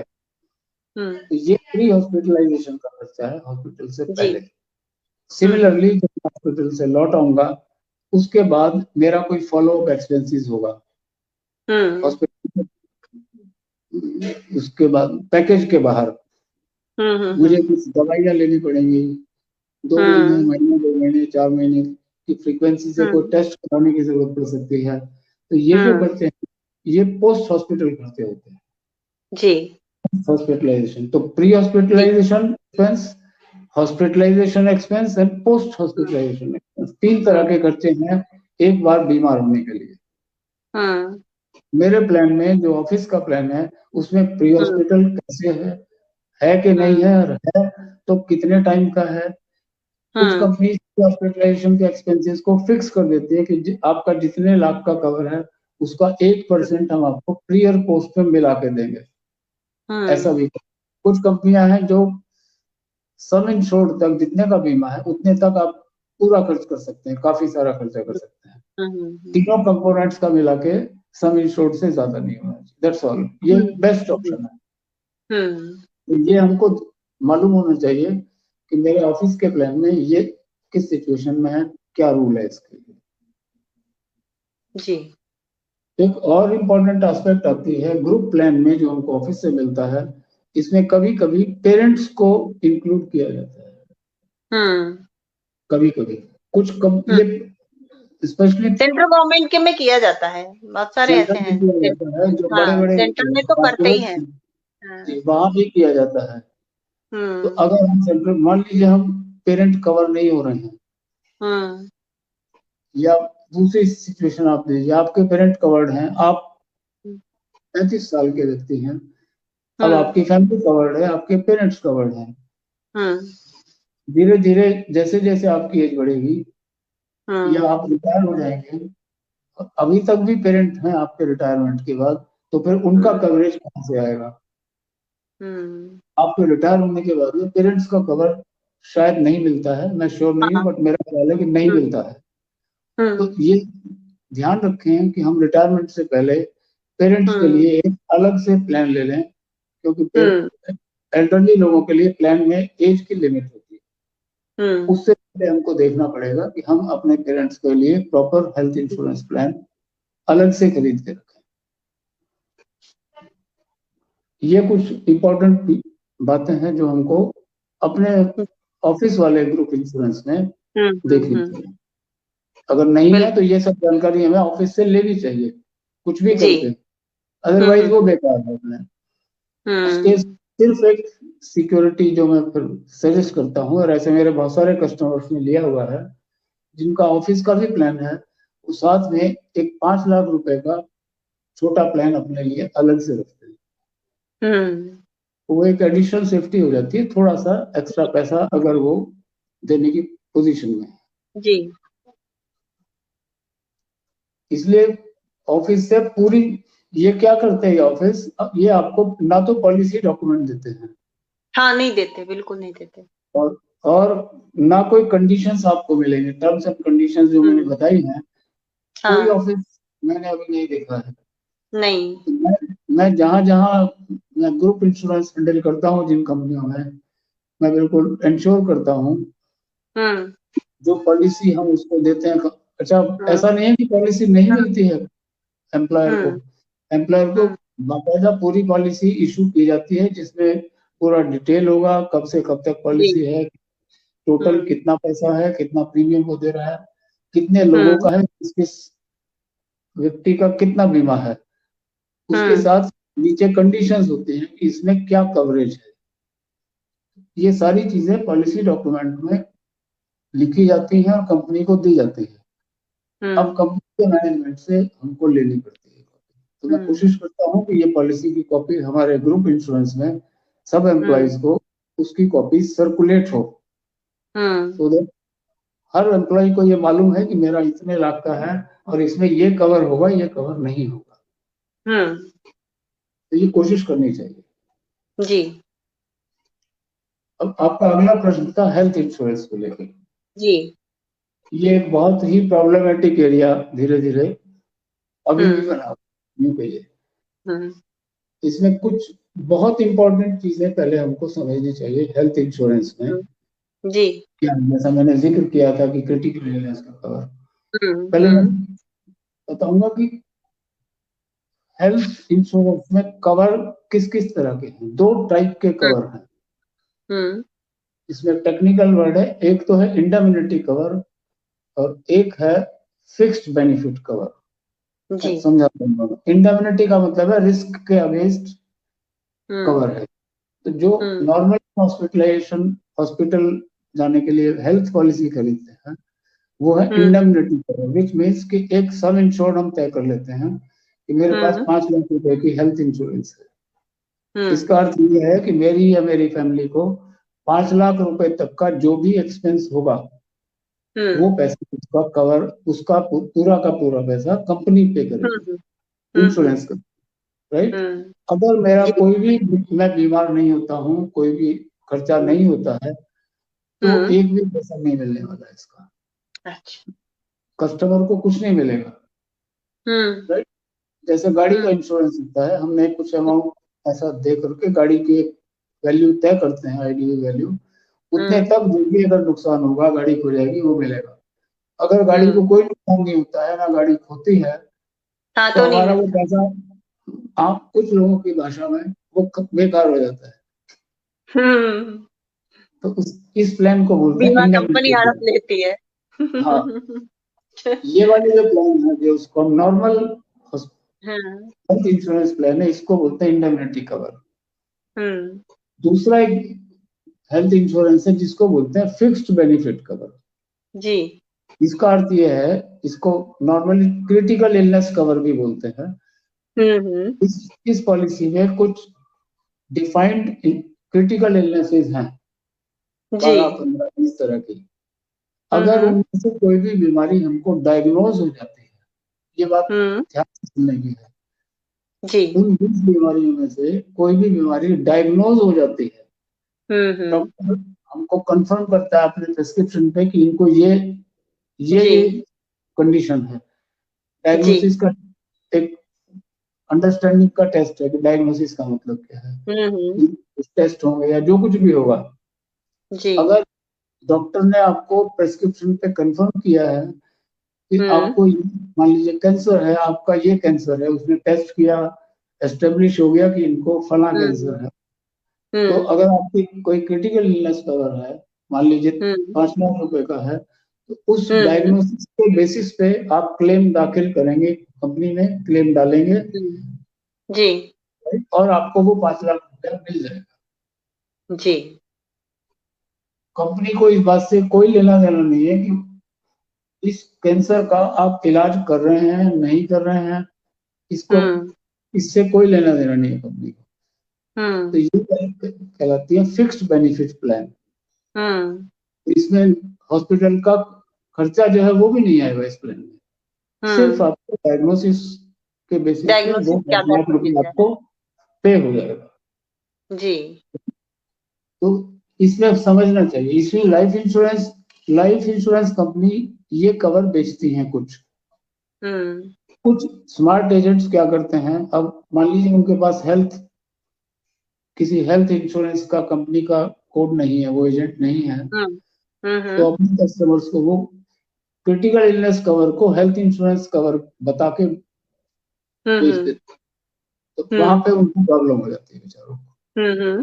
वो नहीं होना चाहिए। तो हमको ये समझना चाहिए कि ये बेसिक बात यह है कि देखिए, हम जहां जहां भी हम प्रॉब्लम में आ रहे हैं, हमारे साथ चीटिंग हो रही है, वहां हमारी इलिटरेसी का बहुत बड़ा रोल है इसमें।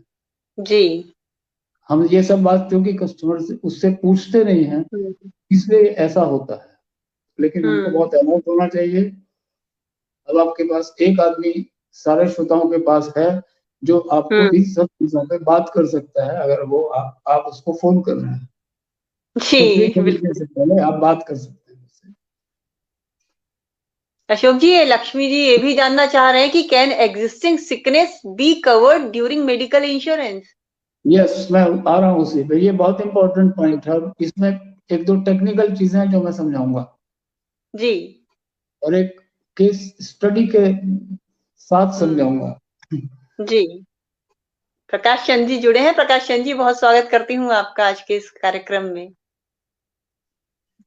जी। जैसा मैंने बताया कि हेल्थ इंश्योरेंस के जब हम बात कर रहे हैं, हॉस्पिटल कवर की बात कर रहे हैं, तो वो जी। दो तरह का है। तो रिटेल कवर है जो मैं इंडिविजुअली खरीद रहा हूँ अपने लिए। दूसरा मैंने एक्सप्लेन किया ग्रुप हेल्थ है। ये दो टाइप के प्लान हैं। अब अगर मेरे पास एक रिटेल प्लान है और मैं किसी कारण से उस प्लान से सेटिस्फाई नहीं हूँ, उस कंपनी से सेटिस्फाई नहीं हूँ, उस प्लान के फीचर से सेटिस्फाई नहीं हूँ, तो IRDA हमको ये अधिकार देता है कि हम उस प्लान को अपने जो बेनिफिट्स उसमें अक्रू हुए हैं, जो बेनिफिट्स 1 2 3 4 साल में मुझे मिले हैं in terms of waiting periods या नो क्लेम बोनस, तो मैं उन बेनिफिट को कैरी करते हुए दूसरी कंपनी में पोर्ट कर सकता हूँ। Technically it is called porting of policy. तो दूसरी कंपनी में मैं जा सकता हूँ। ये भी हमारे पास एक सुविधा है आज की डेट में। अब आपने एज के बारे में भी प्रश्न हेल्थ में पूछा है कि हेल्थ प्लान किस एज तक कवर होता है, ये भी समझने की बात है। Entry age in health plan अगर बात करें तो वो अभी अलग अलग प्लान में अलग अलग कंडीशंस में अलग तरह से है, लेकिन ब्रॉडली जो मोस्टली जो नॉर्मल प्लान है उसमें 65 साल तक आप एंट्री कर सकते हैं। ये वो प्लान है जिसमें सारे ऑप्शंस आपके पास अवेलेबल हैं 65 साल तक। अगर आप पहले, इनफैक्ट बेस्ट है 60 ईयर्स तक। अभी मैं बता रहा हूँ वो क्यों।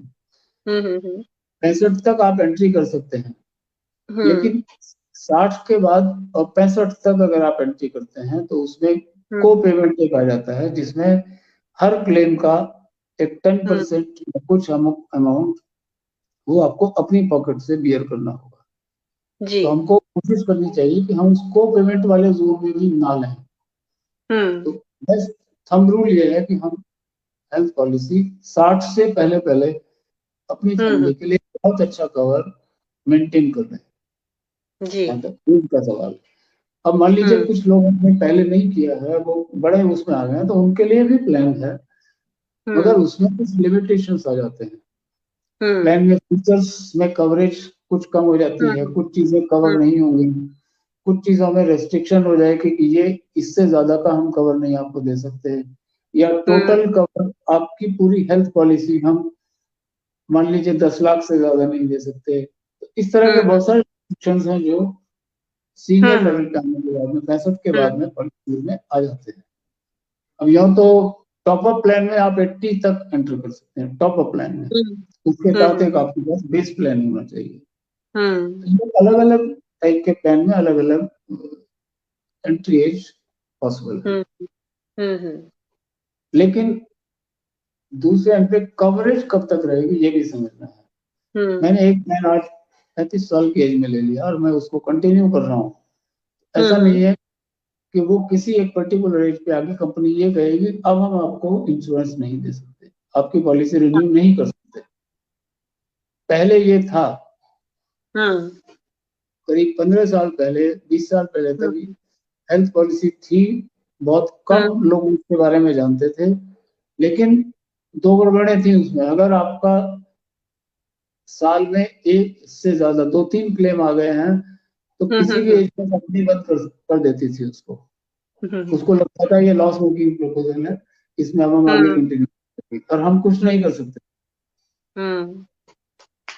तो बाद में IRDA ने बहुत स्वीपिंग चेंजेस किए हैं, हेल्थ में भी और लाइफ में भी।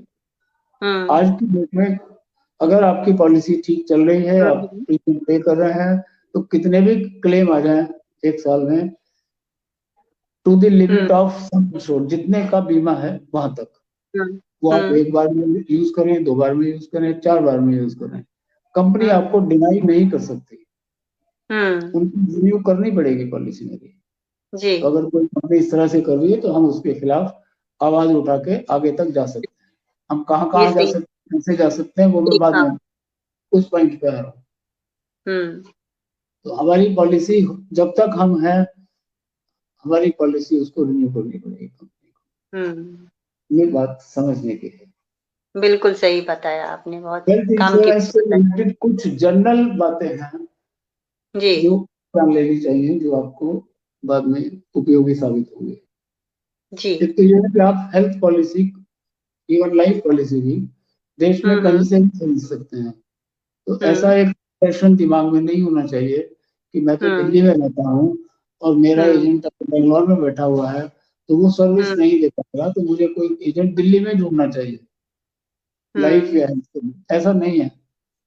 आप जहाँ है वहां से बहुत दूर की पॉलिसी भी आप खरीद सकते हैं, सर्विस में कोई इशू नहीं आएगा। अब तो ऑनलाइन हो गया है सब, तो हाँ, ज्यादा भी ऑनलाइन ऑफलाइन प्रीमियम भी है। डिपोजिशन भी और बहुत सी चीजें ऑनलाइन हो गई। ऑनलाइन बहुत सारे चेंजेस आए हैं।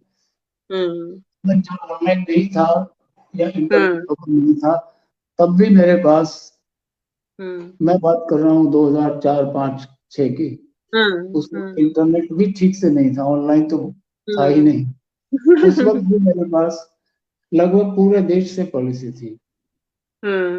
2004 में मेरे पास 2 पॉलिसी विदेश से भी थी, एक अमेरिका से थी, एक इंग्लैंड से थी। जी। ऐसा नहीं है कि हम पॉलिसी नहीं खरीद, हम कहीं से भी पॉलिसी खरीद सकते हैं, हमको सर्विस मिलेगी। अब आज के नए एरा में तो कहीं से भी हमको सर्विस मिलेगी, ऑनलाइन भी बहुत सारी चीजें। अब तो प्रपोजल भरने की भी जरूरत नहीं है, ऑनलाइन सब भर देते हैं हम, सब भर देते हैं। तो ये इम्पोर्टेंट है। एक और चीज होती है हेल्थ में, जब आप मान लीजिए किसी एजेंट से बात कर रहे हैं और आप उसने आपको एक पॉलिसी सुझाई, उसका प्रीमियम एक्स अमाउंट उसने बताया, आपको लगता है कि ये महंगा है और ये मैं इतना अफोर्ड नहीं कर सकता, तो आप उसको बोलते हाँ भाई मुझे कोई कम बजट वाली पॉलिसी दीजिए, वो आपको इमीडिएटली दे सकता है।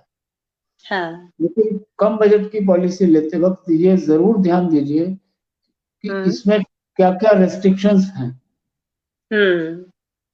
क्या कवरेज, कोई एक्सक्लूजन तो नहीं है, कहीं पे कैपिंग तो नहीं है किसी चीज में। तो जब आप बिल्कुल मैं ठीक से उसको समझ लें, तभी आप सस्ते पे जाइए। हालांकि जो मेरे पास प्रोडक्ट रेंज है उसमें सस्ते बेस्ट प्रोडक्ट में और नेक्स्ट बेस्ट प्रोडक्ट में, मान लीजिए एक प्रोडक्ट वो 25,000 रुपए का है, तो नेक्स्ट बेस्ट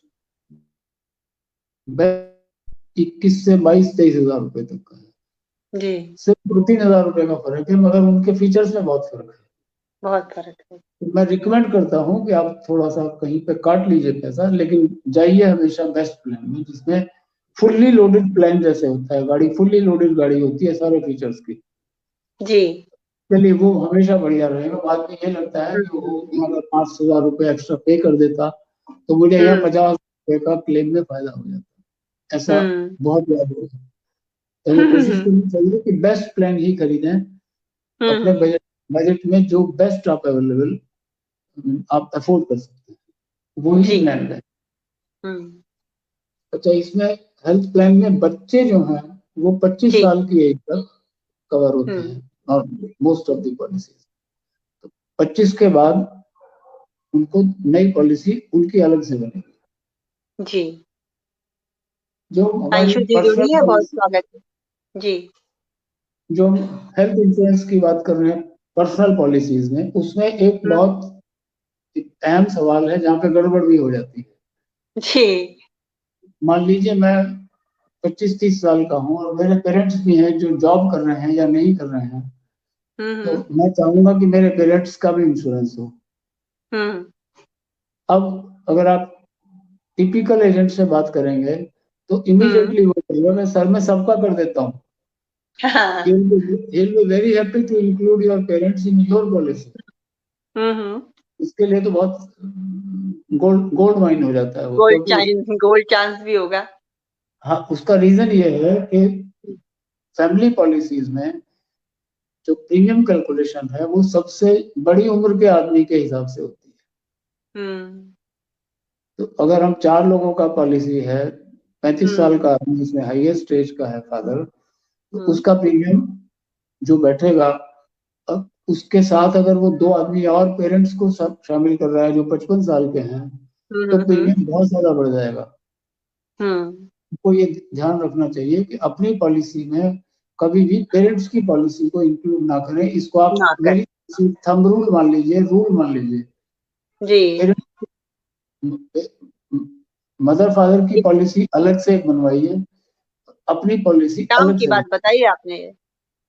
हाँ, ऐसी बहुत सी चीजें हैं जो एजेंट नहीं बताएगा आपको। जी, हाँ, नहीं बताते हैं, वो बताते भी नहीं है। उनको बड़ा प्रीमियम मिल रहा है, पेरेंट्स को साथ में इंक्लूड, वो घुमा फिरा के आपको वहीं पे ले आएगा।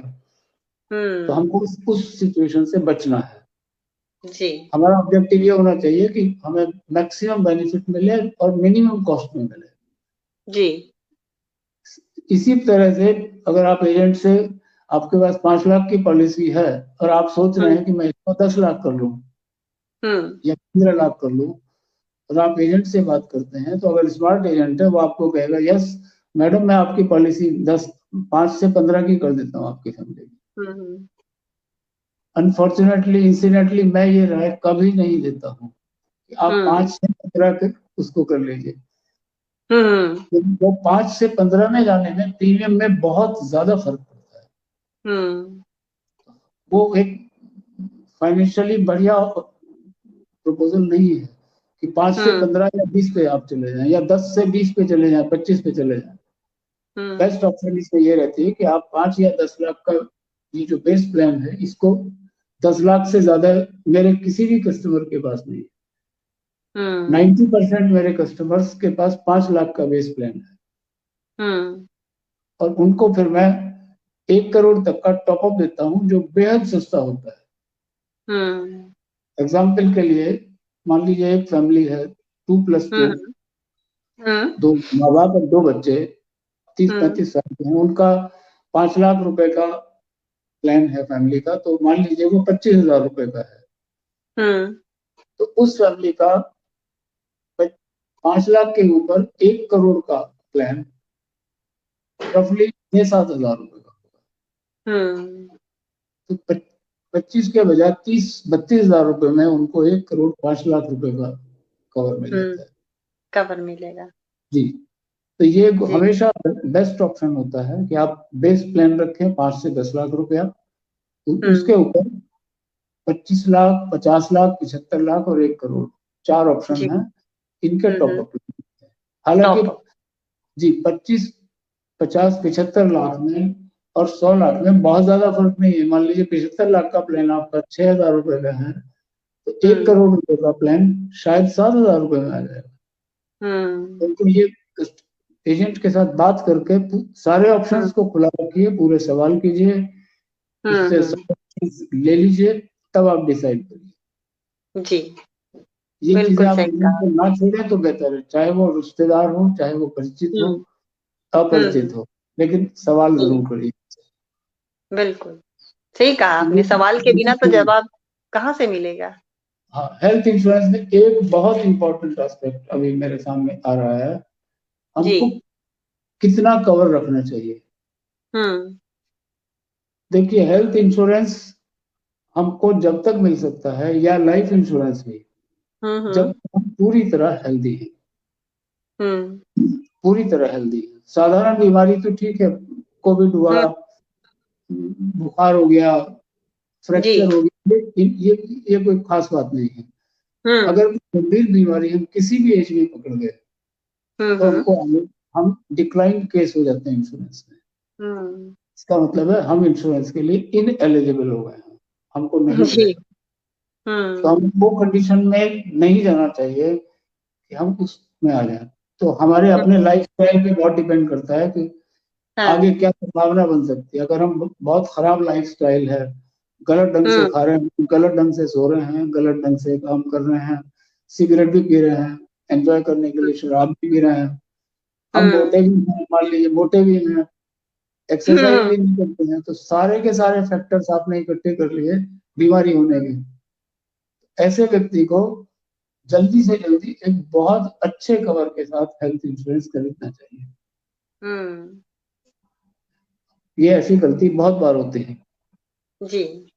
तो इसलिए मान लीजिए आज आपके पास 20 लाख रुपए का इंश्योरेंस है, तो अब तो लकीली टॉपअप 100 लाख 1 करोड़ तक अवेलेबल है। तो जल्दी से जल्दी अर्लीस्ट उसमें हमको 1 करोड़ तक का टॉपअप हमको जरूर रखना चाहिए। हमें इंतजार नहीं करनी चाहिए कि हम आगे बढ़ा लेंगे। ये गारंटी नहीं कि आज से 5 साल के बाद मैं हेल्दी रहूंगा और इंश्योरेंस खरीद पाऊंगा। इसको इग्नोर नहीं करना चाहिए। अगर पॉसिबल हो तो आज जितना भी आप मैक्सिमम कवर आज ले सकते हैं। मेरे ज्यादातर कस्टमर्स को जो मिडिल एज में है, 40-50 में है, तो ज्यादातर लोगों के पास 1 करोड़ का टॉपअप है आज। और सभी लोग इसमें ग्लैडली एक्सेप्ट करते हैं इस ऑप्शन को।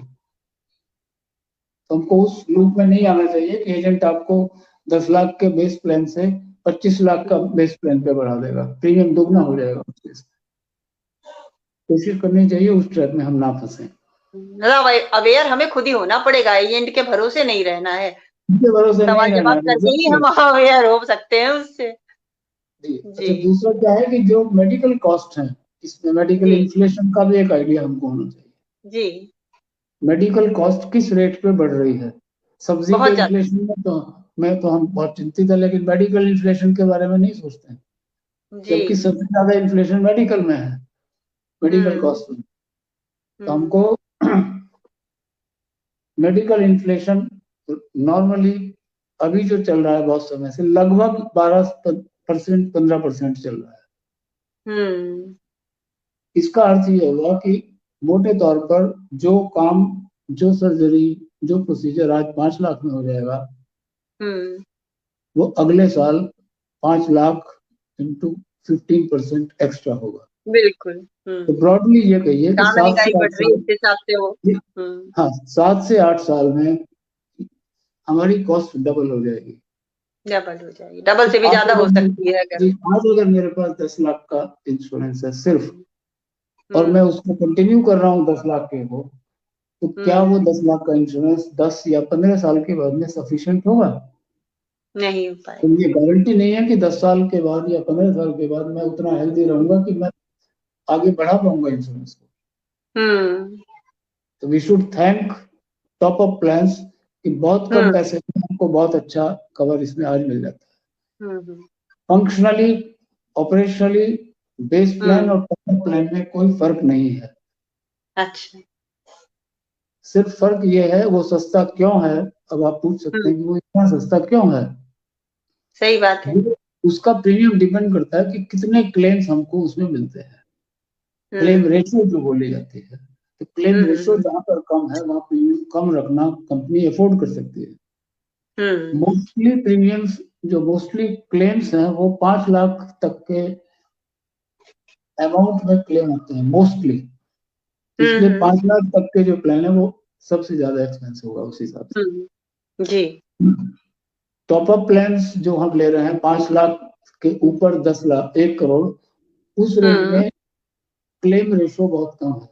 नंबर ऑफ क्लेम्स कंपनी को बहुत कम है, इसलिए कम प्रीमियम पे कंपनी देना अफोर्ड कर सकती है उसको। और हमको इस फीचर को यूज करना चाहिए। एजेंट के लूप में नहीं आना चाहिए कि वो बेस प्लान को बढ़ाता चला जाए। जी। मेरे पास 8-10 केसेस हैं इस तरह के जिनके बेस प्लान 25-25 लाख के थे। हमने उनको कोट किया और सबको 5 या 10 लाख का बेस प्लान देके 1 करोड़ का टॉपअप दिया। उनकी कॉस्ट 2/3 हो गई है, तो कवर उनका डबल ट्रिपल हो गया है। ये कोशिश हमको करनी चाहिए। बड़े काम की बात बताई आपने। अशोक जी, थोड़ा सा ये भी बताइए कि अगर कोई बीमा कंपनी अपनी बताई शर्तों पर अमल नहीं करती है, तो या फिर धोखा करती है कस्टमर के साथ, तो उसकी शिकायत हम कहाँ-कहाँ पर कर सकते हैं? थोड़ा हमारे दर्शक ये भी जानना चाहेंगे, क्योंकि कई बार ऐसा होता है कि बताते कुछ है और पॉलिसी कुछ आ जाती है। तो ऐसे में कहाँ-कहाँ उनकी शिकायत की जा सकती है? ऐसा क्यों है, इस पे तो हम थोड़ा सा बाद में आएंगे। ऐसा क्यों होता है, थोड़ा सा इशारा मैंने किया है जी। कुछ, और थोड़ी सी डिटेल में मैं इस बात पे बाद में आऊंगा कि हम ये ऐसा मेरे साथ क्यों हो रहा है। लेकिन अगर ऐसा हो जाता है तो अब हम क्या करें, ये सवाल है। जी जी। इसमें 2 सिचुएशन होती हैं, देखिए। जी। अगर हमारा कोई सेटिस्फेक्शन नहीं है कंपनी के साथ, इसमें 2 तरह की सिचुएशन है। आमतौर पर एक तो होता है कि हमारा क्लेम हर लिहाज से ठीक है, तो एक सिचुएशन है डिनाइंग ए राइटफुल क्लेम। मैं अलग अलग वर्ड यूज करूंगा दोनों के, यहाँ पर मैं यूज करूँ डिनाइंग ए राइटफुल क्लेम। मेरे क्लेम में कोई प्रॉब्लम नहीं है, एज पर रूल्स है, एज पर पॉलिसी टर्म्स है, लेकिन कंपनी अपनी खराब नियत की वजह से डिनाई करना चाहती है मेरे क्लेम को, या उसमें बेईमानी करके कुछ कट करना चाहती है, या बिल्कुल खत्म करना चाहती है किसी फ्रिवलस ग्राउंड पे, बेतुकी तर्क देके। इसको मैं कह रहा हूँ कि डिनाइंग ए राइटफुल क्लेम, जो मेरा करेक्ट क्लेम है उसको डिनाई कर रही है। तो ये तो गलत बात है, क्योंकि मैं उनकी कंडीशंस को पूरी तरह से फुलफिल कर रहा हूँ, out of the framework of the policy document मैं नहीं जा रहा हूँ, मैं हर लिहाज से ठीक हूँ। अगर कंपनी ऐसा करती है तो पहले तो क्लेम डिपार्टमेंट आपको एक लेटर देगा कि उन्होंने ये आपका क्लेम क्यों रिजेक्ट किया है। जी। ये अगर नहीं देता है तो आपको मांगना चाहिए। आपने 1 लाख रुपए का क्लेम डाला, रीएम्बर्समेंट क्लेम, विच मीन्स कि कहीं पे पहले मैंने खर्च किया पैसा, अब वो 1 लाख रुपए मैं कंपनी से मांग रहा हूँ, जिसमें लेटर से हॉस्पिटलाइजेशन का केस है, तो कुछ प्री हॉस्पिटल है, कुछ हॉस्पिटल एक्सपेंसेस हैं, कुछ पोस्ट हॉस्पिटल एक्सपेंसेस हैं, उनके अलग अलग करके मैंने एक स्टेटमेंट बना के उनको क्लेम फॉर्म भर के दिया है, with all reports, proper prescriptions, everything is perfect. फिर भी अगर वो कर रही है कंपनी, तो उस केस में आप ये रिपोर्ट लेके और उस कंपनी के मैनेजिंग डायरेक्टर को या चीफ एग्जीक्यूटिव को ईमेल भेजिए। जी। ये पूरा केस एक्सप्लेन करिए कि इस तरह से ये मेरा क्लेम है, ये मेरा क्लेम नंबर है, क्लेम आईडी जरूर मेंशन करना है, ताकि कंपनी लिंक कर सके कि ये किस क्लेम की बात कर रही है। उस लेटर में या ईमेल में अपना क्लेम आईडी, नाम, पॉलिसी नंबर सबसे पहले ऊपर लिख दीजिए। जो भी आप मेल या लेटर बना रहे हैं, आपका नाम, आपका पॉलिसी नंबर और आपका क्लेम आईडी, ये 3 चीजें ऊपर लिखी। फिर उसको एक्सप्लेन कीजिए कि ये मेरा क्लेम था, इन्होंने मेरे क्लेम में से ये पैसा काट लिया है, या कम कर दिया है, या नहीं दे रहे हैं। ये सारी चीज एक्सप्लेन करते हुए मेल भेज दीजिए चीफ एग्जीक्यूटिव को, जो हाईएस्ट ऑफिसर है कंपनी में।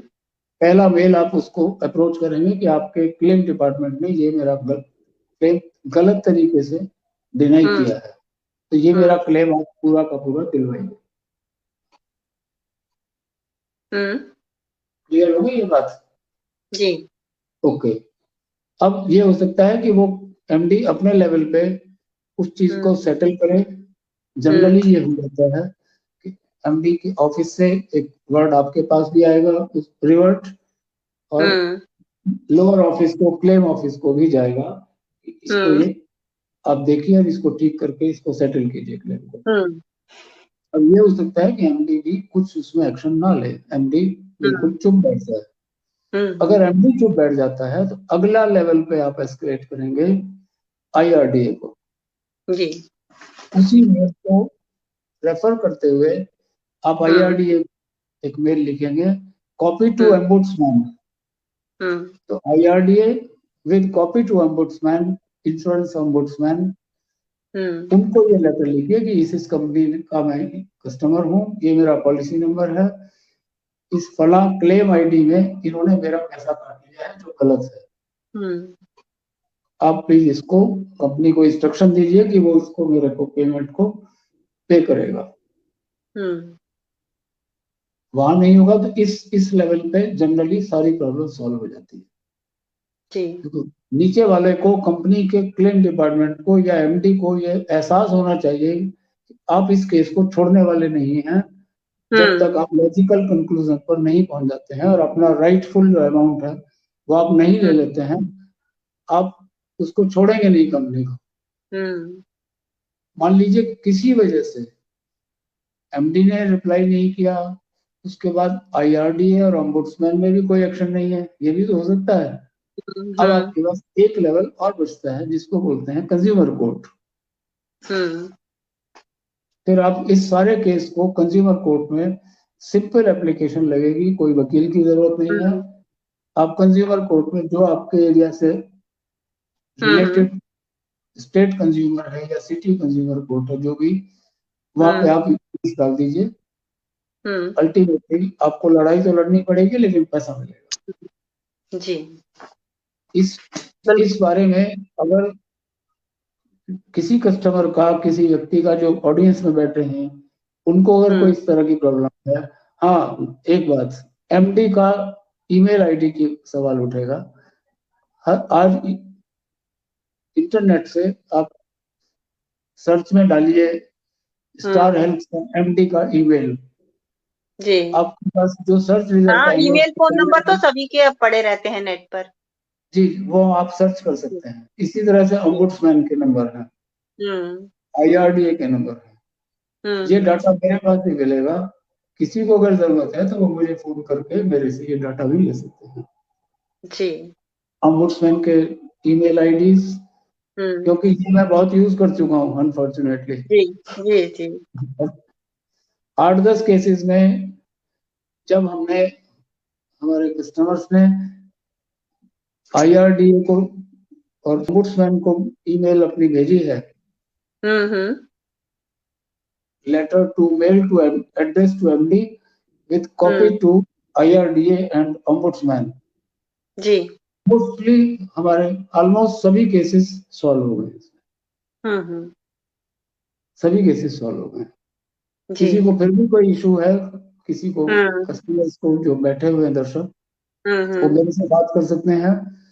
जो कुछ हेल्प होगी मैं उनको डेफिनेटली कर दूंगा। जी, अशोक जी एक चीज और बताइए कि ये जो बीमित व्यक्ति की यदि असमय मृत्यु हो जाती है तो कई बार ऐसा होता है कि उसके नॉमिनी को क्लेम आसानी से नहीं मिलता है। आ रहा हूँ उस पर, लेकिन अभी एक पार्ट मैंने प्रॉब्लम का सॉल्व किया है, दूसरा पार्ट है। हाँ।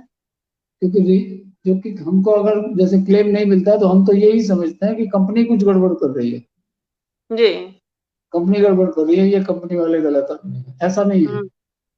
कई बार हम क्लेम ठीक से भरते नहीं है, हमारी क्लेम में डेफिशिएंसी होती है। डेफिशिएंसी कहाँ हो सकती है कि हमारे पास डॉक्यूमेंट नहीं है पूरे।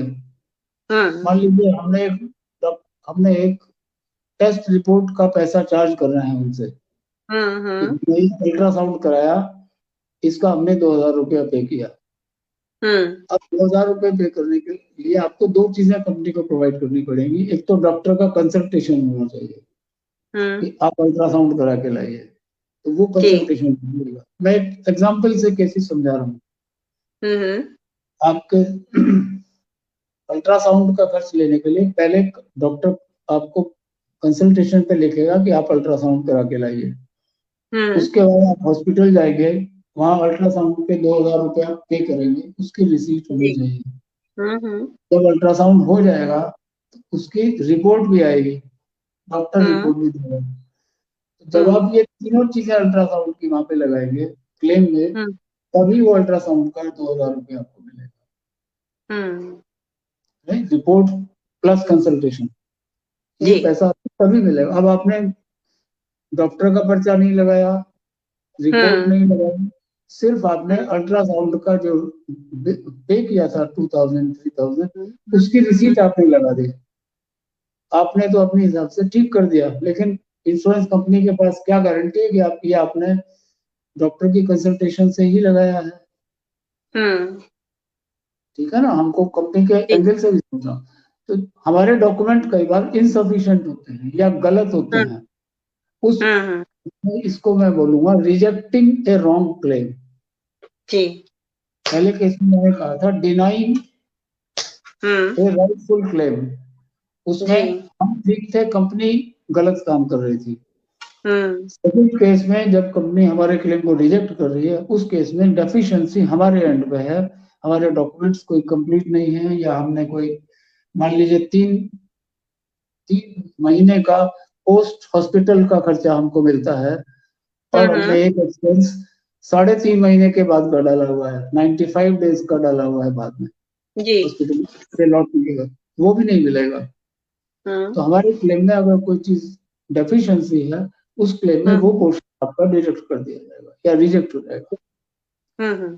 ऐसी कंडीशन में आप कुछ नहीं कर सकते, और कंपनी अपनी जगह पे बिल्कुल ठीक है आपका क्लेम अगर रिजेक्ट कर रही है। आप सिर्फ तभी कर सकते हैं, कुछ आगे एस्केलेट कर सकते हैं केस को, जब आप बिल्कुल ठीक हैं और कंपनी आपके क्लेम को डिनाई कर रही है गलत तरीके से। ऐसे केस में आगे बढ़ने से पहले ये गारंटी कर लें कि आपका केस में कोई डेफिशिएंसी या प्रॉब्लम नहीं है, अदरवाइज ये चीज बैकफायर भी करेगी। जी। तो ये चीजें क्लेम में हमको ध्यान रखनी पड़ती है। अब आपने पूछा डेथ क्लेम के बारे में। जी। ये डेथ क्लेम के जैसे मैंने पहले एक्सप्लेन किया आपको, ये मैटर आता है लाइफ इंश्योरेंस की पॉलिसी में। जी। हमारे पास लाइफ इंश्योरेंस की पॉलिसी है और डेथ क्लेम या तो मिल नहीं रहा है या बहुत दिनों के बाद मिल रहा है और उसमें भी आधा अधूरा मिल रहा है। जी। ऐसा हो सकता है। इसमें क्या होता है, आमतौर पर जेन्युइन क्लेम अगर है और डॉक्यूमेंट पूरे हैं तो कभी कोई प्रॉब्लम नहीं है किसी भी कंपनी में। हमारा एक रिकॉर्ड है, मेरे एक कस्टमर द्वारका के ही कस्टमर थे, उनकी अचानक डेथ हो गई पॉलिसी के शायद 3 साल के बाद में। जी। साउथ इंडियन कस्टमर थे। उनका क्लेम, उनको हार्ट अटैक हो गया था, suddenly he collapsed and died. ये हिस्ट्री थी। उनका क्लेम हमें 15 दिन में पूरा का पूरा पैसा मिला था। जी। 15 डेज में I got the entire claim. Fortunately उस आदमी को मैंने एक ऐसी पॉलिसी दी थी जिसमें 5 लाख रुपए का इंश्योरेंस था, लाइफ पॉलिसी, और उसमें 4 टाइम्स डेथ कवर था। मतलब 5 लाख रुपए के इंश्योरेंस पर उनको 20 लाख रुपया मिलता। उनकी डेथ के टाइम पे उनको करीब 23 या 23.5 लाख रुपया मिला था, और वो 15 डेज में मैंने उनको क्लेम प्रोसेस हो गया था, पेमेंट हो गई थी 15 डेज में। जी। तो सारे डॉक्यूमेंट उनके कंप्लीट थे। हमने उनके पूरे डॉक्यूमेंट इंश्योर किए कि सब चीज प्रॉपरली है, टाइमली हो जा रही है। तो ऐसा नहीं है, जेन्युइन क्लेम्स में जल्दी भी मिलता है।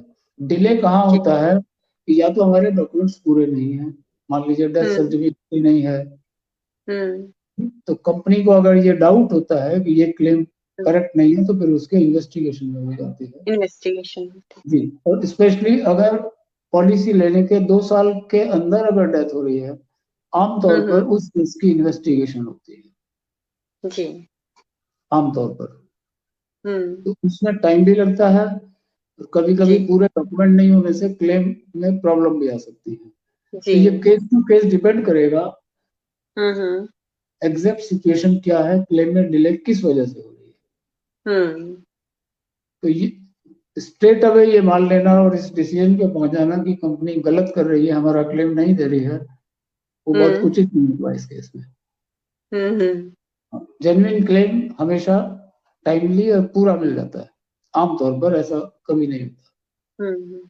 हमको ये, जब हम पॉलिसी ले रहे हैं उस वक्त हमें समझना चाहिए एजेंट से कि अगर हमारा डेथ क्लेम आता है तो हमको क्या क्या काम करना पड़ेगा, क्या स्टेप्स रहेंगे, क्या उसमें हमको करना पड़ेगा, क्या डॉक्यूमेंट चाहिए, ये बहुत जरूरी है।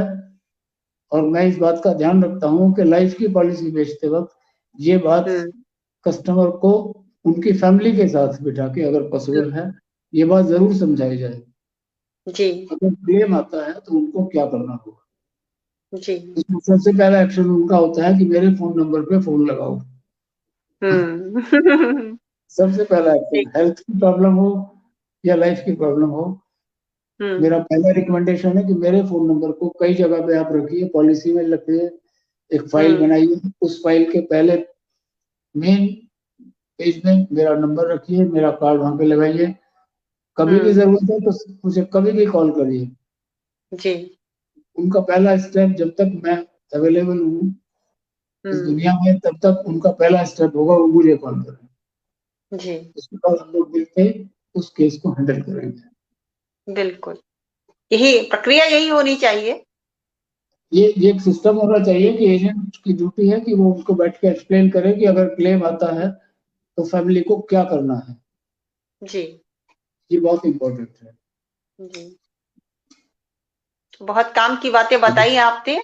अब आज के अपने कार्यक्रम को हम यहीं समाप्त करते हैं, अब काफी टाइम भी हो गया है। और 5 मिनट और दीजिए मुझे आप। नहीं, 5 मिनट में आप बताइए, चलते चलते आप हमारे दर्शकों को क्या संदेश देना चाहेंगे वो आप बताइए 5 मिनट में। जी, वो संदेश में 2-3 चीजें हैं जी। एक बात मैं भूल गया था हेल्थ इंश्योरेंस में, वो मैं मुझे याद आ गई तो मैं ऐड कर देता हूँ जी। कुछ हेल्थ इंश्योरेंस आपने देखा होगा, आप लोग बैंक में जाते हैं तो बैंक आपको कहता है कि हमारे पास हेल्थ इंश्योरेंस है, बहुत सस्ता है। या आप कोई क्रेडिट कार्ड यूज कर रहे हैं तो उसमें आपके पास लेटर आ जाएगा या कॉल आ जाएगा कि हम आपको हेल्थ इंश्योरेंस देते हैं 5 लाख का जी, आप हमसे ले लीजिए, वो बहुत सस्ता होगा। तो मैं ये बताना चाहता हूँ कि बैंक या क्रेडिट कार्ड के थ्रू जो हेल्थ इंश्योरेंस भी बेचा जाता है वो सारे के सारे प्लान ग्रुप प्लान होते हैं, इसलिए वो सस्ते होते हैं जी। या इनमें भी वही प्रॉब्लम होगी कि आपको कभी पॉलिसी, ना तो पॉलिसी डॉक्यूमेंट मिलेगा ना टर्म्स एंड कंडीशंस मिलेगी, सिर्फ आपसे प्रीमियम जरूर काट लिया जाएगा, जैसा कि आपने बताया हमारे ऑफिस वाले प्लान में होता है। तो जहां तक पॉसिबल है एक तो आपको उससे बचना चाहिए बैंक और क्रेडिट कार्ड से, उनके थ्रू लाइफ या हेल्थ इंश्योरेंस ना लिया जाए। एक वैसे मुझे टेक्निकली शेयर नहीं करना चाहिए, बैंक में जो लाइफ इंश्योरेंस प्लान भी होते हैं जी, बैंक लाइफ इंश्योरेंस प्लान भी बेचते हैं। हाँ, देते हैं, कई लोगों का है, पीएनबी का है, एसबीआई का है, इन सब हर बैंक का, लगभग हर बैंक का है, हर बैंक का है लगभग अब तो। तो मैं ये बताना चाहूंगा बिकॉज ये कस्टमर इंटरेस्ट में बात है, बैंक के थ्रू जो लाइफ इंश्योरेंस प्लान बेचते हैं वो हम नहीं बेचते, हमारे पास नहीं आते बेचने के लिए एजेंट्स के पास। वो प्लान होते हैं जो सबसे घटिया प्लान होते हैं बैंक कंपनी के अंदर, वो स्टफ सब बैंक को दे दिया जाता है जी। क्योंकि बैंक में जो इंश्योरेंस प्लान दिया जाता है वो क्या है, टिपिकल सिचुएशन, आप एक 50 लाख रुपए का लोन लेने गए, आपके मैनेजर से हुई, मैनेजर ने सब सारा लोन जब हो गया तो फिर आपसे बाद में लास्ट चलते चलते बात करेगा कि मैडम एक आप एक इंश्योरेंस प्लान ले लीजिए। अब आपको लगेगा ये तो, या लोन अभी सैंक्शन नहीं हुआ है, बीच में फिर बात करेगा, आपको लगेगा ये लोन ऐसा ना हो, ये अड़चन आ जाए, लोन ही कैंसिल कर दे। तो you are a sort of captive customer हो जाते हैं आप उसके लिए। आपको लगता है ठीक है 50,000 रुपए की बात है, इसको दे के खत्म करो, आप सवाल भी नहीं पूछेंगे, कुछ नहीं बात करें, ये अमूमन यही सिचुएशन है बैंकों में। उस केस में वो कुछ भी स्टफ आपको पुश कर सकते हैं। Most of the time bank के जो प्रोडक्ट हैं, पॉलिसीज हैं जी, ठीक नहीं होंगे आपके लिए। तो या तो उससे पूरी चीज समझ लीजिए अगर आप बात कर सकते हैं, तो उससे बचिए। अब सवाल ये है कि हमने इतनी सारी 1 घंटा जो भी बात इतनी देर की है उसमें एक बात निकल के आती है कि धोखाधड़ी होती है, इससे हम डिनाई नहीं करते, राइट। अब हम 2 मिनट के लिए इस बात पे विचार करें कि ये धोखाधड़ी किस कारण से हो रही है और कौन कौन लोग इसमें जिम्मेदार हैं, किन किन लोगों का रोल है ये धोखाधड़ी में। ऐसा नहीं है कंपनी ही आके they are here only to cheat people, ऐसा नहीं। जी हमारे साथ जो धोखाधड़ी हो रही है उसमें अगर मैं कस्टमर हूं तो मेरा भी रोल 49% जरूर है। ये आपको लगेगी मेरी बात। 58% धोखाधड़ी में रोल है एजेंट और कंपनी। कंपनी भी आपको मैंने बताया कि कैसे गड़बड़ करती है, घटिया प्लान वहां से बेच रही है वगैरह वगैरह। 58% इसमें रोल कंपनी और एजेंट का है। 49% रोल मैं हूं, मेरा है, जो मैं कस्टमर हूं। मेरा रोल ये है कि मैं उससे कोई बात नहीं करता, कोई सवाल नहीं पूछता, कोई सवाल नहीं पूछता। आमतौर पे एजेंट अगर आ रहा है तो या तो वो मेरे किसी परचेज सर्किल का है, तो फिर मैं बात ही नहीं करूंगा। ये एज्यूम कर लेता हूँ कि वो मेरा परिचित है तो वो मुझे ठीक पॉलिसी दे रहा होगा। This is wrong assumption. हो सकता है वो नया एजेंट हो, उसको बेचारे को ज्ञान भी ना हो ठीक से, या उसकी नीयत खराब हो, बेशक आपका रिश्तेदार हो, तो आप उसके भरोसे नहीं छोड़ सकते। दूसरी बात, मेरा रोल इसमें यह है कि मैं उसमें कुछ भी जानकारी नहीं ढूंढने की कोशिश करता हूँ अपनी तरफ। ये मैं अमूमन ऐसा होता है, ये मैं वो बात कर रहा हूँ, कुछ को छोड़ दीजिए।